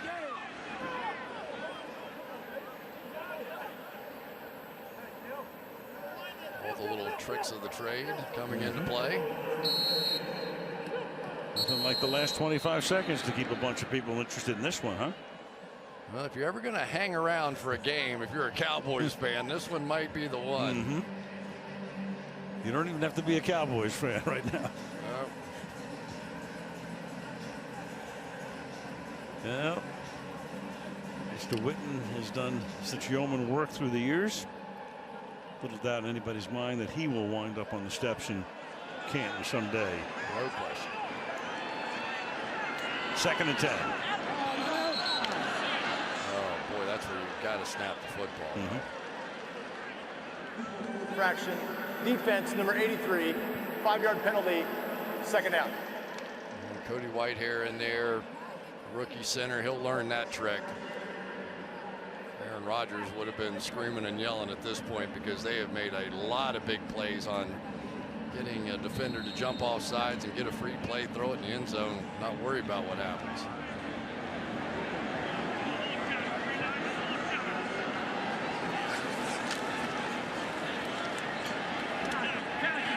And that's caught and taken to the 16-yard line by Jordan Howard. I don't know. 10 seconds. And now 7. Looks good on the stat page, but you don't have much of a chance to win the game, but you've got to throw a few in the end zone, right? All I know is that some hearts are beating fairly furiously right now.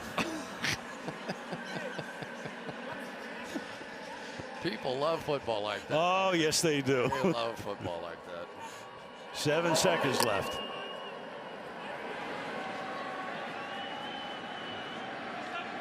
From the 16-yard line.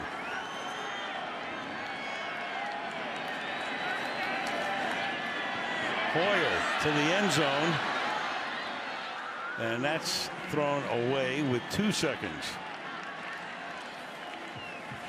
Were those hearts cheering for or against the pass interference on that? All I know is a lot of people are being pushed right to the edge right now. Final play, barring a defensive foul, coming up.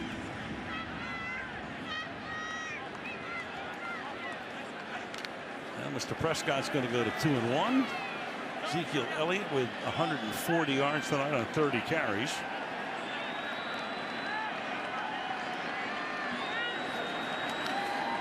And the final play of the game, in all likelihood, is batted and almost picked off, and that will do it. And the Dallas Cowboys, it took them over a year to win a home game, but they do it here. And then John, the game is over. All right, whatever it was, the game is over. Holding on the offense just to make it official. So that's it. 31-17 Dallas. Good job. All right,